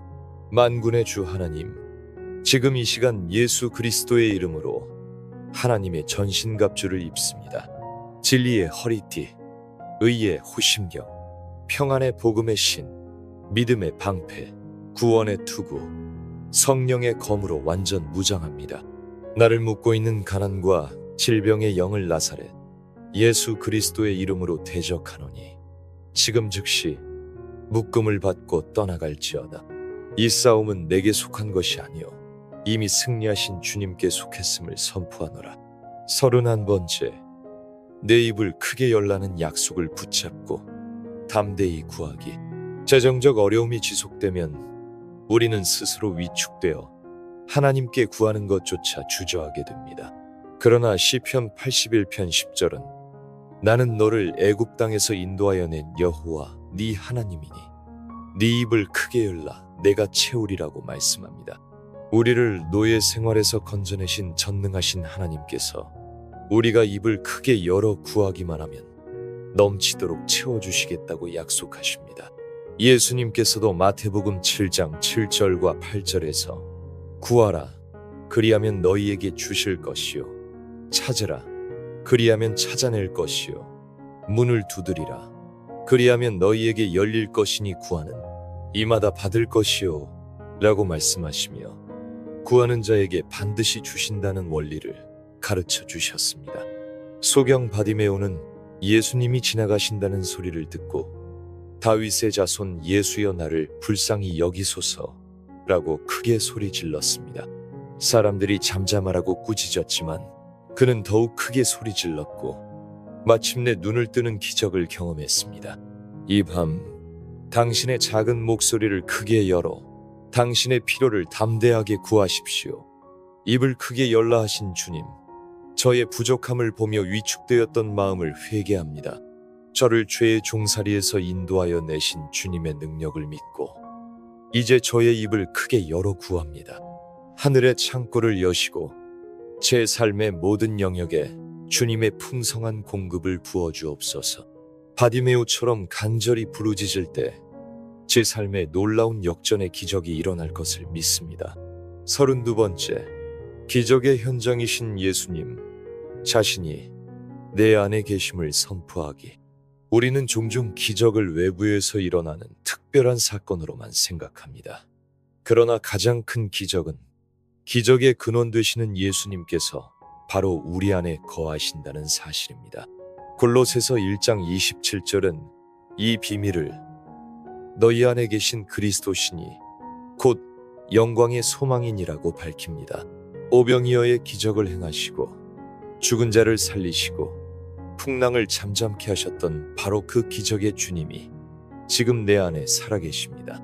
요한일서 4장 4절은 자녀들아 너희는 하나님께 속하였고 또 그들을 이기었나니 이는 너희 안에 계시니가 세상에 있는 자보다 크심이라고 선포합니다.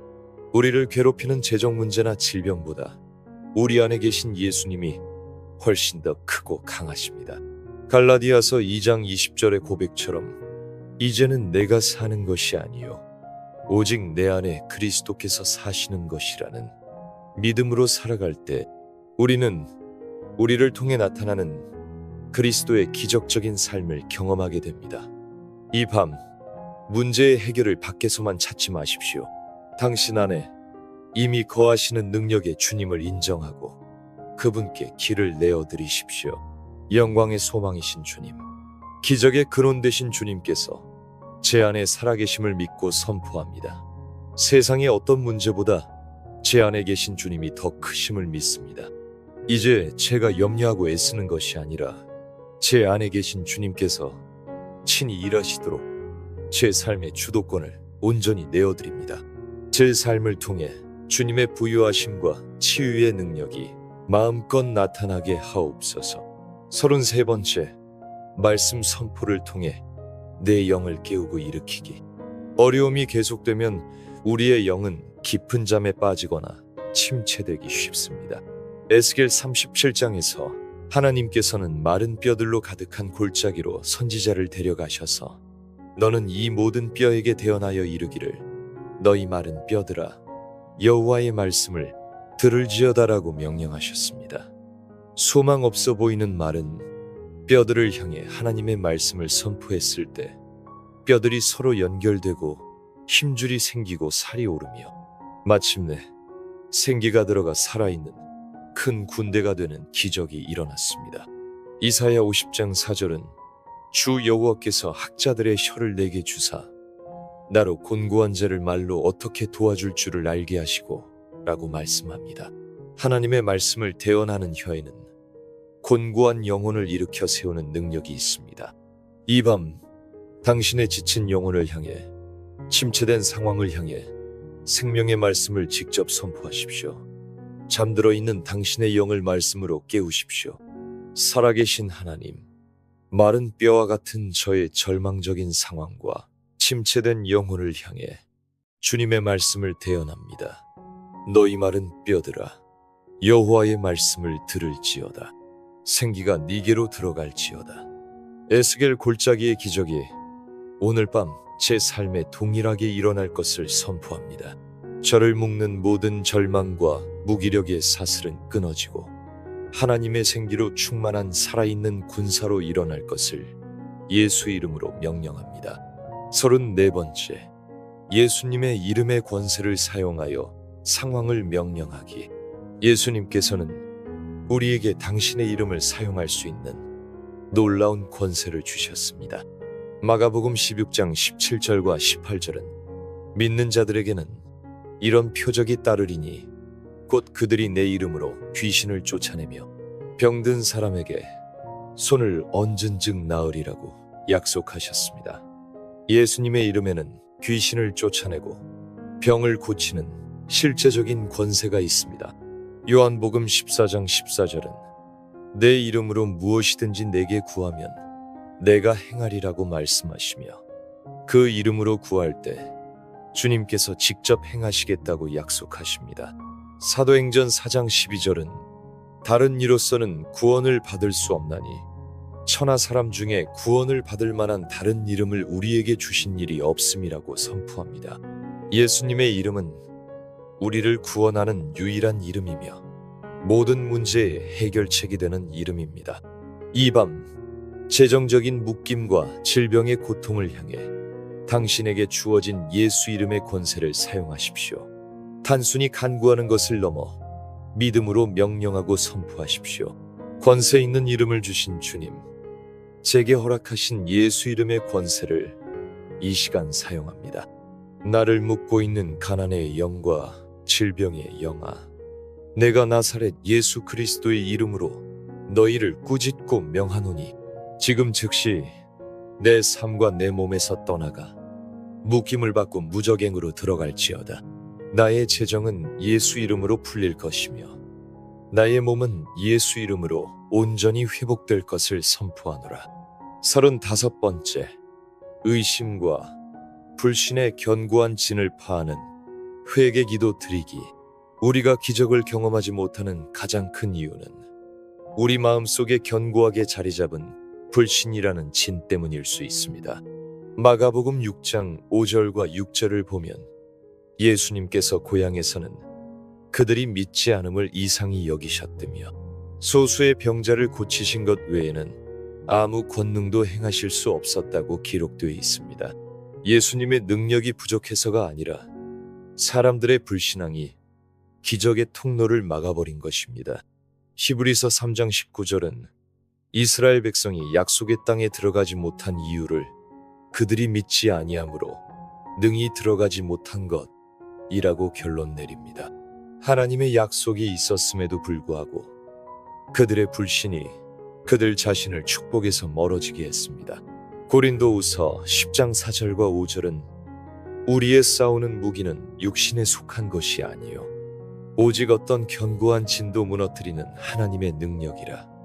모든 이론을 무너뜨리며 하나님 아는 것을 대적하여 높아진 모든 것을 무너뜨리고 라고 말씀합니다. 우리 안에 있는 하나님은 내 문제를 해결하실 수 없어라는 교만한 이론, 내 병은 고칠 수 없어라는 견고한 진을 회개의 기도를 통해 무너뜨려야 합니다. 주님, 제 마음속 깊은 곳에 자리 잡은 모든 의심과 불신의 견고한 진을 주님 앞에 회개합니다. 주님의 능력을 제한하고 약속을 의심했던 저의 완악함을 용서하여 주옵소서. 저의 이성과 경험을 내려놓고 어떤 견고한 진도 무너뜨리시는 하나님의 능력을 의지합니다. 예수 그리스도의 이름으로 명하노니 내 안에 있는 모든 불신의 영은 파하여지고 떠나갈지어다. 36번째, 메마른 땅에 단비를 내리시는 성령의 능력을 구하기. 우리의 재정 상황이 메마른 땅과 같고 우리의 몸이 시든 나무와 같을 때 우리에게는 하늘로부터 오는 성령의 단비가 절실히 필요합니다. 이사야 44장 3절은 나는 목마른 자에게 물을 주며 마른 땅에 시내가 흐르게 하며 나의 영을 네 자손에게 나의 복을 네 후손에게 부어주리니라고 약속합니다. 성령님은 우리의 모든 메마름을 해결하시는 생수의 강이십니다. 요엘서 2장 28절은 그 후에 내가 내 영을 만민에게 부어주리니라고 말하며 마지막 때에 부어주실 성령의 충만함을 예언했습니다. 이 약속은 사도행전 2장에서 오순절날 성취되었고 지금도 여전히 유효합니다. 스가랴 4장 6절은 스룹바벨에게 이는 힘으로 되지 아니하며 능력으로 되지 아니하고 오직 나의 영으로 되느니라고 말씀합니다. 태산 같은 문제도 우리의 힘이 아닌 오직 성령의 능력으로만 옮겨질 수 있습니다. 이 밤 당신의 메마른 심령과 삶의 자리에 성령의 단비가 내리도록 간절히 구하십시오. 성령 하나님, 메마른 저의 심령과 황폐한 저의 삶의 자리에 찾아와 주옵소서. 목마른 사슴이 시냇물을 찾듯 제가 지금 성령의 단비를 간절히 구합니다. 힘으로도 능력으로도 할 수 없사오니 오직 주님의 영으로 제게 임하여 주옵소서. 성령의 강물이 제게 흘러넘쳐 모든 가난과 질병의 메마름을 씻어내고 생명과 풍성함의 새싹이 돋아나게 하여 주옵소서. 37번째, 이미 우리에게 주어진 하늘의 모든 신령한 복을 취하기.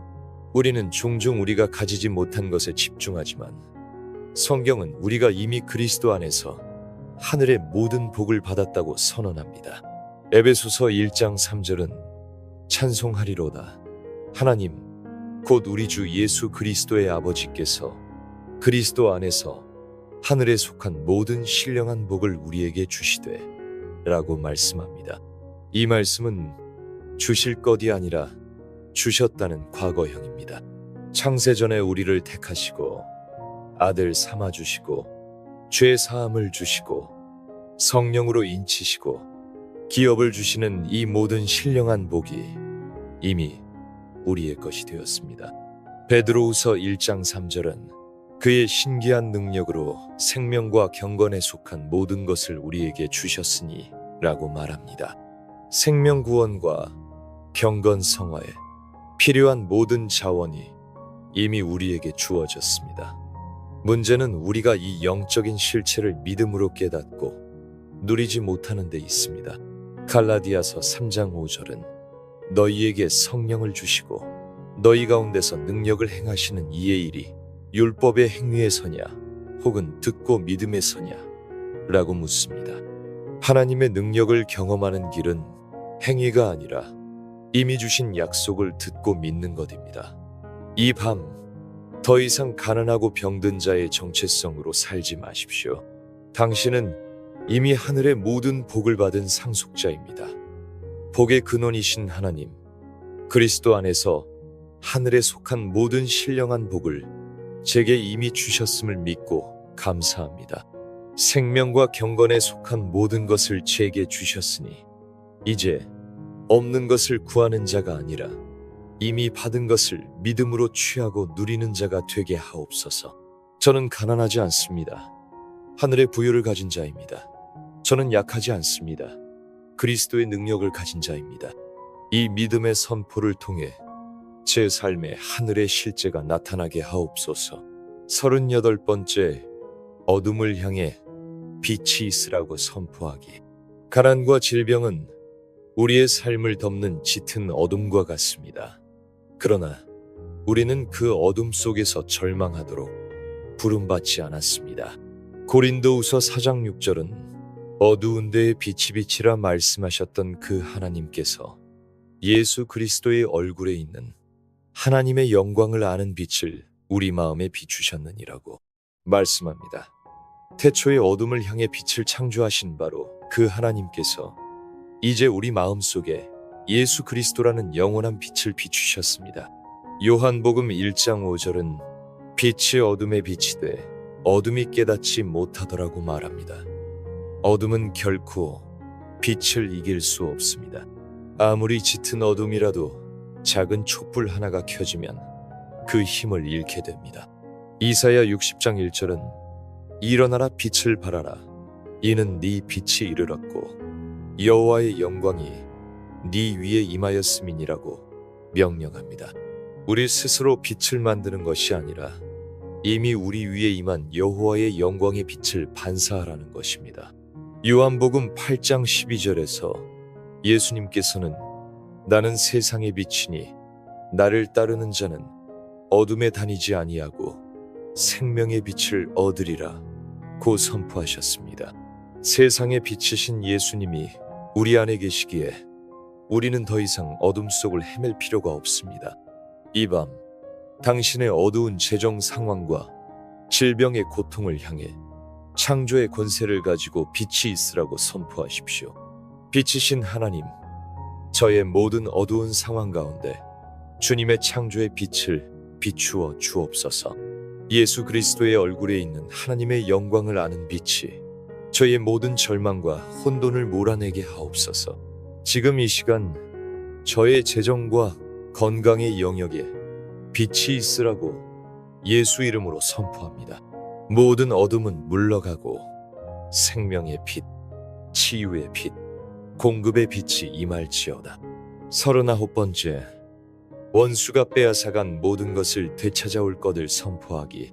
재정과 건강의 상실은 종종 원수 마귀의 도둑질의 결과일 수 있습니다.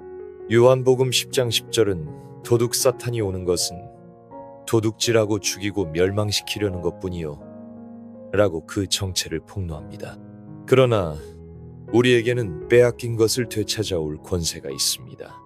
사무엘상 30장에서 다윗은 아말렉에게 모든 것을 빼앗기고 부하들에게 돌에 맞아 죽을 위기에 처했지만 그는 그의 하나님 여호와를 힘입고 용기를 얻었더라고 기록합니다. 그는 하나님께 내가 이 군대를 추격하면 따라잡겠나이까 라고 물었고 하나님께서는 그를 쫓아가라 네가 반드시 따라잡고 도로 찾으리라고 약속하셨습니다. 그리고 그는 그 말씀대로 모든 것을 하나도 잃지 않고 다 되찾아왔습니다. 요엘서 2장 25절은 내가 전에 너희에게 보낸 큰 군대 곧 메뚜기와 느치와 황충과 팥중이가 먹은 횟수대로 너희에게 갚아주리니라고 약속하십니다. 원수가 메뚜기 떼처럼 우리의 재정과 건강을 갉아먹었다 할지라도 하나님께서는 그 모든 횟수대로 아니 그 이상으로 우리에게 갚아주시는 분입니다.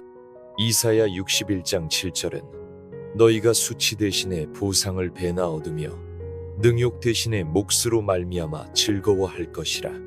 그리하여 그들의 땅에서 갑절이나 얻고 영원한 기쁨이 있으리라고 선포합니다. 이 밤 원수에게 빼앗긴 모든 것을 포기하지 말고 되찾을 것을 믿음으로 선포하십시오.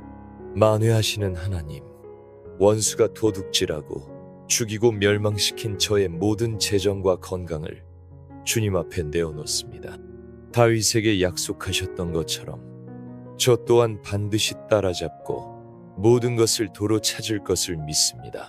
원수에게 빼앗긴 모든 횟수를 갑절로 갚아주시고 수치 대신 영광으로 제 대신 화관으로 저를 회복시키실 주님을 찬양합니다. 40번째, 하나님의 선하심과 인자하심이 반드시 나를 따를 것을 선포하기. 우리가 어려운 상황에 처해 있을 때 마치 불행과 저주가 우리를 따라다니는 것처럼 느껴질 때가 있습니다. 그러나 성경은 정반대를 선포합니다. 시편 23편 6절은 내 평생의 선하심과 인자하심이 반드시 나를 따르리니 내가 여호와의 집에 영원히 살리로다 라고 고백합니다. 우리를 따라다니는 것은 불운이 아니라 하나님의 선하심과 인자하심 헤세드, 즉 언약적인 사랑입니다. 그리고 이것은 어쩌면이 아니라 반드시 그렇게 될 것이라는 확신의 선포입니다. 예레미야 29장 11절은 너희를 향한 나의 생각을 내가 아나니 평안이요 재앙이 아니니라 너희에게 미래와 희망을 주는 것이니라고 말씀합니다. 비록 현재는 재앙처럼 보일지라도 우리를 향한 하나님의 궁극적인 생각과 계획은 언제나 평안과 희망입니다. 로마서 8장 38절과 39절은 그 어떤 피조물이라도 우리를 그리스도 예수 안에 있는 하나님의 사랑에서 끊을 수 없으리라고 단언합니다. 재정적인 문제도 질병의 고통도 그 어떤 것도 우리를 향한 하나님의 선하신 사랑을 막을 수 없습니다. 이 밤 당신 뒤를 쫓아오는 어두운 그림자를 두려워하지 마십시오. 당신을 추격하는 것은 오직 하나님의 선하심과 인자하심 뿐입니다. 사랑과 선하심의 하나님, 제 평생에 주님의 선하심과 인자하심이 반드시 저를 따를 것을 믿음으로 선포합니다. 지금 이 고통의 순간에도 주님의 선하신 손길이 저를 빚어가고 계심을 믿습니다. 저를 향한 주님의 생각은 재앙이 아니요 오직 평안과 희망임을 믿습니다. 어떤 상황 속에서도 저를 떠나지 않으시는 그 놀라운 사랑 안에서 이 밤 평안히 쉬겠습니다. 41번째, 가난의 영을 대적하고 부요의 영을 환영하기. 성경은 가난이 단순히 물질의 부족이 아니라 우리의 삶을 묶는 영적인 실체일 수 있음을 암시합니다. 잠언 10장 15절은 가난한 자의 궁핍은 그의 멸망이니라고 말하며 가난이 가져오는 파괴적인 결과를 보여줍니다. 그러나 고린도후서 8장 9절은 이 문제를 해결하는 놀라운 해법을 제시합니다. 우리 주 예수 그리스도의 은혜를 너희가 알거니와 부유하신 이로써 너희를 위하여 가난하게 되심은 그의 가난함으로 말미암아 너희를 부유하게 하려 하심이라. 이것은 십자가에서 일어난 위대한 영적 교환입니다. 부유하신 예수님께서 우리의 가난을 모두 짊어지시고 십자가에서 죽으셨고 그 대신 우리는 그분의 부유함을 상속받을 자격을 얻었습니다. 신명기 8장 18절은 네 하나님 여호와를 기억하라. 그가 네게 재물 얻을 능력을 주셨음이라 고 말씀합니다. 하나님께서는 우리에게 단순히 재물을 주시는 것을 넘어 재물을 얻을 능력, 즉 하늘의 지혜와 기회와 건강을 주시는 분입니다. 이 밤 당신의 삶을 묶고 있는 가난의 영을 예수 이름으로 대적하고 십자가를 통해 우리에게 약속된 부요의 영을 환영하고 초청하십시오. 부요하신 주님, 십자가에서 저의 모든 가난을 짊어지시고 저를 부요케 하시니 감사합니다. 이 시간 나사렛 예수 그리스도의 이름으로 명하노니 내 삶과 가정에 묶여있는 모든 가난의 영과 결핍의 영은 떠나갈지어다. 나는 더 이상 가난의 종이 아니라 모든 것을 풍성케 하시는 하나님의 부요함을 상속받은 자녀임을 선포한다. 내게 재물 얻을 능력을 주시는 주님을 찬양합니다. 42번째, 내 삶에 내려진 모든 저주가 축복으로 변했음을 선포하기. 재정과 건강의 문제는 때로 해결되지 않는 저주처럼 느껴질 수 있습니다. 그러나 갈라디아서 3장 13절은 그리스도께서 우리를 위하여 저주를 받은 바 되사 율법의 저주에서 우리를 속량하셨으니 라고 선포합니다. 율법의 저주 안에는 신명기 28장에서 말하는 모든 질병과 가난, 실패의 저주가 포함됩니다. 예수님께서 이 모든 저주를 십자가에서 대신 받으셨기에 우리는 더 이상 저주 아래 있지 않고 아브라함의 복 아래 있습니다. 민수기 23장 8절에서 발람 선지자는 이스라엘을 저주하라는 명을 받고도 하나님이 저주하지 않으신 자를 내 어찌 저주하며 여호와께서 꾸짖지 않으신 자를 내 어찌 꾸짖으려고 말하며 저주할 수 없음을 고백했습니다. 하나님께서 축복하기로 작정하신 자는 그 누구도 저주할 수 없습니다. 로마서 8장 31절은 만일 하나님이 우리를 위하시면 누가 우리를 대적하리요? 라고 반문합니다. 하나님이 당신 편인데 어떤 저주가 당신에게 머물 수 있겠습니까? 이 밤 당신의 삶을 향해 선포된 모든 부정적인 말과 저주를 예수 그리스도의 이름으로 파쇄하십시오. 저주를 끊으신 주님, 저를 대신하여 모든 율법의 저주를 짊어지시고 저를 아브라함의 보관으로 옮겨주시니 감사합니다. 이 시간 알게 모르게 제 삶에 내려진 모든 가계의 저주, 말의 저주, 가난의 저주, 질병의 저주는 예수 그리스도의 이름과 그 보혈의 능력으로 완전히 끊어졌음을 선포합니다. 나는 저주받은 자가 아니라 복의 근원이신 하나님의 축복받은 자녀임을 선포합니다. 43번째, 땅에서 메고 푸는 권세를 사용하여 재정의 묶임을 풀기.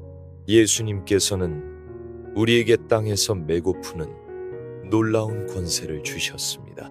마태복음 16장 19절은 내가 천국 열쇠를 네게 주리니 네가 땅에서 무엇이든지 매면 하늘에서도 매일 것이요 네가 땅에서 무엇이든지 풀면 하늘에서도 풀리리라고 약속합니다. 이 천국 열쇠는 바로 믿음의 기도와 선포입니다.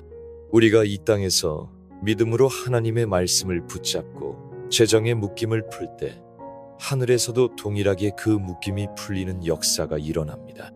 나훔 1장 13절은 이제 내게 지운 그의 멍에를 내가 깨뜨리고 네 결박을 끊으리라고 약속하십니다.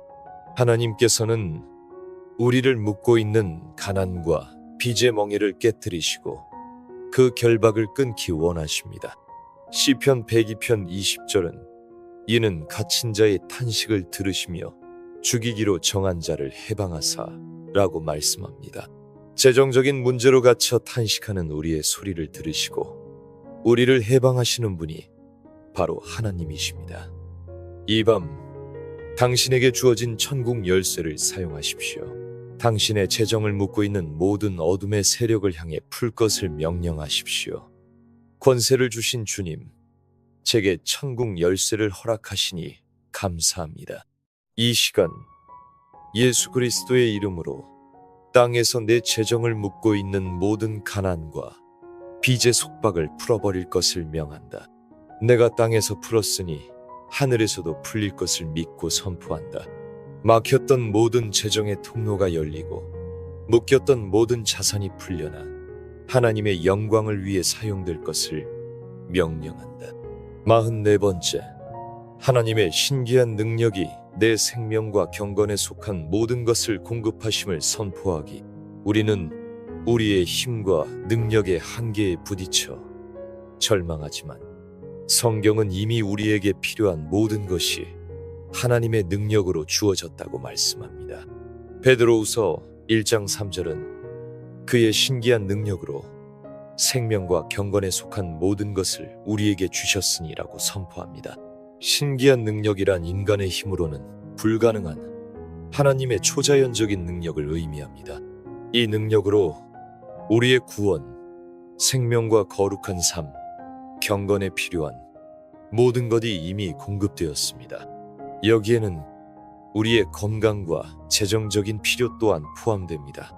에베소서 3장 20절은 하나님을 우리가 구하거나 생각하는 모든 것에 더 넘치도록 능히 하실 이라고 묘사합니다. 우리의 구하는 것과 생각하는 것, 그 이상으로 일하시는 것이 하나님의 능력의 속성입니다. 역대하 26장 5절을 보면 우시야 왕이 하나님을 찾을 동안에는 하나님이 형통하게 하셨더라고 기록합니다. 하나님을 찾고 의지할 때 하나님의 형통케 하시는 능력이 그의 삶에 임했습니다. 이 밤 당신의 무능력을 바라보지 말고 당신 안에 거하시는 하나님의 신기한 능력을 바라보십시오. 능력의 주 하나님, 주님의 신기한 능력으로 제게 생명과 경건에 속한 모든 것을 이미 주셨음을 믿고 감사합니다. 제게는 이미 모든 문제를 이기고도 남을 하나님의 능력이 있음을 선포합니다. 이제 제 무능력 뒤에 숨지 않고 제 안에서 역사하시는 하나님의 능력을 의지하여 일어나 빛을 발하겠습니다. 저를 형통케 하시는 주님을 찬양합니다. 45번째, 잠자는 동안에도 일하시며 회복시키시는 하나님을 신뢰하기. 문제가 해결되지 않으면 우리는 잠자는 시간마저도 불안해하고 아깝게 생각합니다. 그러나 시편 127편 2절은 그러므로 여호와께서 그의 사랑하시는 자에게는 잠을 주시는도다 라고 말씀합니다. 잠은 하나님의 사랑받는 자녀가 누리는 특권이자 축복입니다. 더 나아가 우리가 잠자는 동안에도 하나님께서는 우리를 위해 일하십니다. 마가복음 4장에 나오는 스스로 자라나는 씨앗의 비유에서 농부는 씨를 뿌린 후에 밤낮 자고 깨고 하는 중에 씨가 나서 자라되 어떻게 그리 되는지를 알지 못하느니라고 말씀합니다. 우리가 잠든 밤에도 하나님의 나라는 자라나고 우리의 문제는 해결되고 있습니다. 시편 3편 5절에서 다윗은 수많은 대적들 속에서도 내가 누워 자고 깨었으니 여호와께서 나를 붙드심이로다 라고 고백했습니다.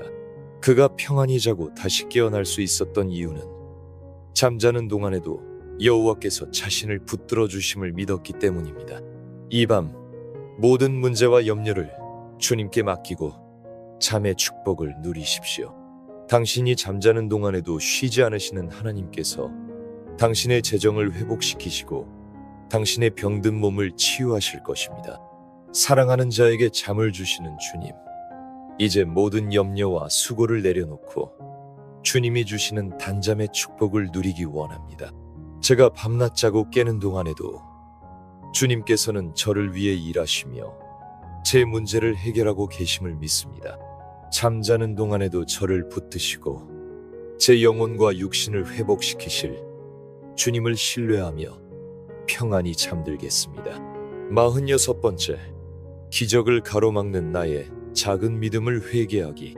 예수님께서는 종종 기적이 일어나지 않는 이유를 우리의 작은 믿음 탓으로 돌리셨습니다. 마태복음 14장에서 물 위를 걷던 베드로는 바람을 보고 무서워 빠져들어갔습니다. 그때 예수님께서는 그를 붙잡으시며 믿음이 작은 자여 왜 의심하였느냐고 책망하셨습니다. 풍랑보다 크신 주님을 바라보지 않고 문제를 바라보는 순간 우리의 믿음은 작아지고 의심에 빠지게 됩니다. 마태복음 17장 20절에서는 너희 믿음이 겨자씨 한 알만큼만 있어도 이 산을 명하여 여기서 저기로 옮겨지라 하면 옮겨질 것이요 또 너희가 못할 것이 없으리라고 말씀하십니다.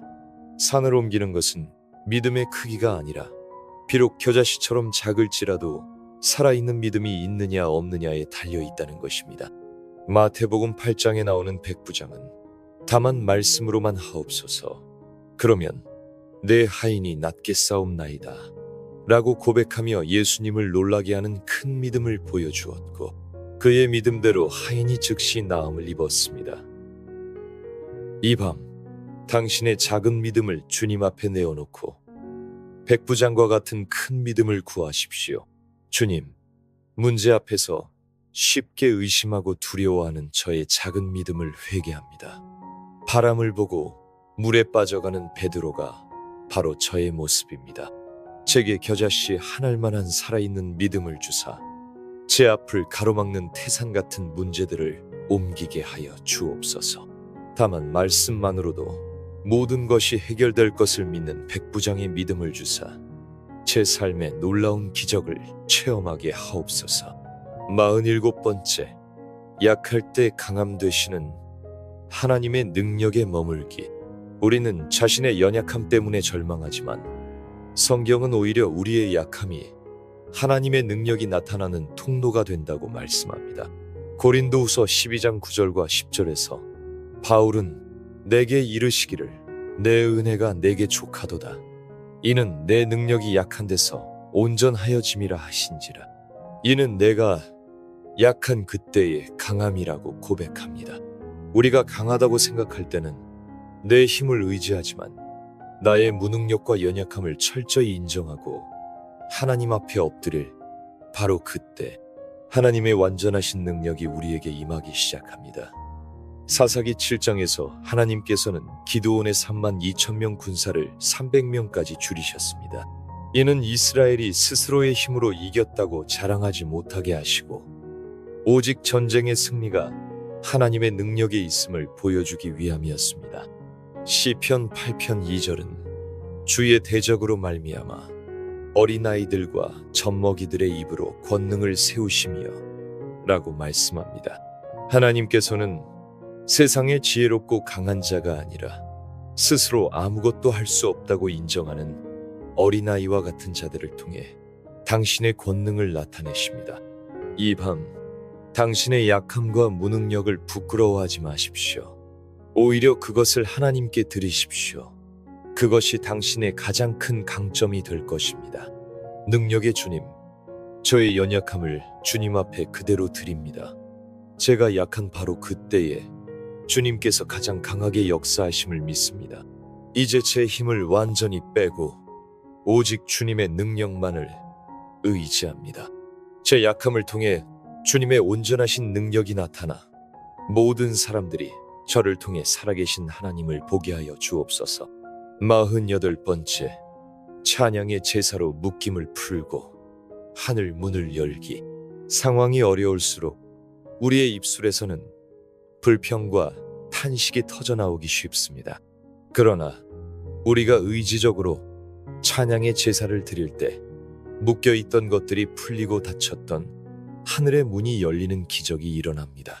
사도행전 16장에서 바울과 실라는 억울하게 매맞고 깊은 감옥에 갇혔지만 그들은 절망하는 대신 한밤중에 기도하고 하나님을 찬송하며 죄수들이 듣더라고 기록합니다. 그들이 찬송할 때 갑자기 큰 지진이 나서 옥문이 열리고 모든 매인 것이 풀리는 역사가 일어났습니다. 찬양은 영적인 지진을 일으켜 우리를 묶는 모든 견고한 진을 무너뜨립니다. 시편 100편 4절은 감사함으로 그의 문에 들어가며 찬송함으로 그의 궁정에 들어가서 라고 말하며 찬송이 하나님의 임재로 들어가는 통로임을 보여줍니다. 역대하 20장에서 여호사밧 왕이 찬양대를 군대 앞에 세워 여호와께 감사하세 그의 인자하심이 영원하도다 라고 찬양을 시작했을 때 하나님께서 친히 싸워 대승을 거두게 하셨습니다. 찬양은 우리가 싸우는 것이 아니라 하나님께서 싸우시게 하는 가장 강력한 영적 무기입니다.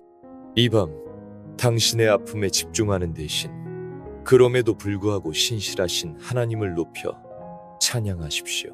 그 찬양을 들으시는 하나님께서 당신의 옥문을 여시고 당신을 위해 친히 싸우실 것입니다. 찬양받기에 합당하신 주님, 고통스러운 상황 속에서도 믿음으로 주님을 찬양합니다. 저의 모든 환경을 뛰어넘어 어제나 오늘이나 영원토록 동일하신 주님의 신실하심을 찬양합니다. 이 찬양 가운데 임재하여 주시고 저를 묶고 있는 모든 재정과 질병의 감옥문을 활짝 열어 주옵소서. 이 밤 저의 기도가 찬양이 되고 저의 신음이 노래가 되어 주님의 보좌를 움직이게 하옵소서. 49번째, 고통을 넘어선 하나님의 평강을 마음에 채우기. 모든 말씀을 선포하고 모든 기도를 드린 후 우리가 마지막으로 해야 할 일은 세상이 줄 수 없는 하나님의 평강을 우리 마음에 가득 채우는 것입니다. 요한복음 14장 27절에서 예수님께서는 평안을 너희에게 끼치노니 곧 나의 평안을 너희에게 주노라. 내가 너희에게 주는 것은 세상이 주는 것과 같지 아니하니라고 말씀하셨습니다. 예수님이 주시는 평안은 문제가 해결되었을 때 찾아오는 세상적인 평안과는 다릅니다. 풍랑이 여전히 치는 배 안에서도 십자가를 앞둔 겟세마네 동산에서도 누릴 수 있는 상황을 초월하는 하늘의 평안입니다. 이사야 26장 3절은 주께서 심지가 견고한 자를 평강하고 평강하도록 지키시리니 이는 그가 주를 신뢰함이니이다 라고 약속합니다. 우리의 마음의 중심, 즉 심지를 오직 하나님께 굳게 고정하고 그분을 신뢰할 때 하나님께서는 겹겹의 평강으로 우리를 지켜주십니다. 빌립보서 4장 7절은 모든 지각에 뛰어난 하나님의 평강이 그리스도 예수 안에서 너희의 마음과 생각을 지키시리라고 말씀합니다. 이 하나님의 평강은 마치 성벽처럼 우리의 마음과 생각을 둘러싸서 원수의 모든 공격과 불안한 생각들로부터 우리를 안전하게 보호합니다. 이 밤 문제의 해결 여부와 상관없이 이 하나님의 평강을 당신의 마음에 받아들이기로 선택하십시오. 평강의 왕이신 주님, 이제 제 모든 문제를 주님께 맡기고 주님이 주시는 하늘의 평안을 제 마음에 가득 채웁니다. 제 이해와 상황을 뛰어넘는 주님의 평강이 성벽과 같이 제 마음과 생각을 지키실 것을 믿습니다. 이 평강 속에서 문제의 파도가 더 이상 저를 덮치지 못할 것을 선포합니다. 주님이 주시는 샬롬의 강가에서 이 밤 깊이 잠들겠습니다. 50번째, 안식하며 기다리는 것. 이 가장 위대한 믿음의 행위임을 선포하기에 이제 우리가 할 수 있는 마지막이자 가장 위대한 믿음의 행위는 잠잠히 하나님을 신뢰하며 그분의 일하심을 안식 속에서 기다리는 것입니다. 시편 42편 10절은 너희는 가만히 있어 내가 하나님됨을 알지어다 라고 명령합니다. 우리가 안절부절못하며 애쓰기를 멈출 때 비로소 위대하신 하나님께서 일하기 시작하심을 보게 될 것입니다. 출애굽기 14장 14절에서 홍해 앞에 선 이스라엘 백성을 향해 모세는 여호와께서 너희를 위하여 싸우시리니 너희는 가만히 있을지니라 고 외쳤습니다. 그들이 할 일은 잠잠히 하나님의 구원을 지켜보는 것뿐이었습니다. 이사야 30장 7절은 애굽을 의지하려는 백성을 향해 그들의 도움은 헛되고 무익하니라. 그러므로 내가 그를 가만히 앉은 라합이라 일컬었느니라 고 말합니다. 문제 앞에서 잠잠히 하나님을 신뢰하며 가만히 앉아 있는 것들이 때로는 가장 강력한 믿음의 표현입니다. 이 밤 당신은 충분히 기도했고 충분히 선포했습니다. 이제는 젖된 아이가 어머니의 품에서 아무런 걱정 없이 안식하듯 당신의 모든 문제의 결과를 아버지 하나님께 온전히 맡겨드리고 쉬십시오. 안식의 주님, 제가 할 수 있는 모든 것을 하였으니 이제는 멈춥니다. 가만히 앉아 주님께서 하나님 되심을 보겠습니다. 저를 위해 싸우시고 저의 길을 여시며 저를 치료하시고 공급하실 주님을 온전히 신뢰합니다. 주님이 주시는 참된 안식 안에서 제 영혼과 육신이 온전히 회복되고 새 힘을 얻게 하여 주옵소서. 모든 문제의 주관자이신 아버지의 품에 제 모든 것을 맡기며 평안히 잠이 듭니다. 아멘.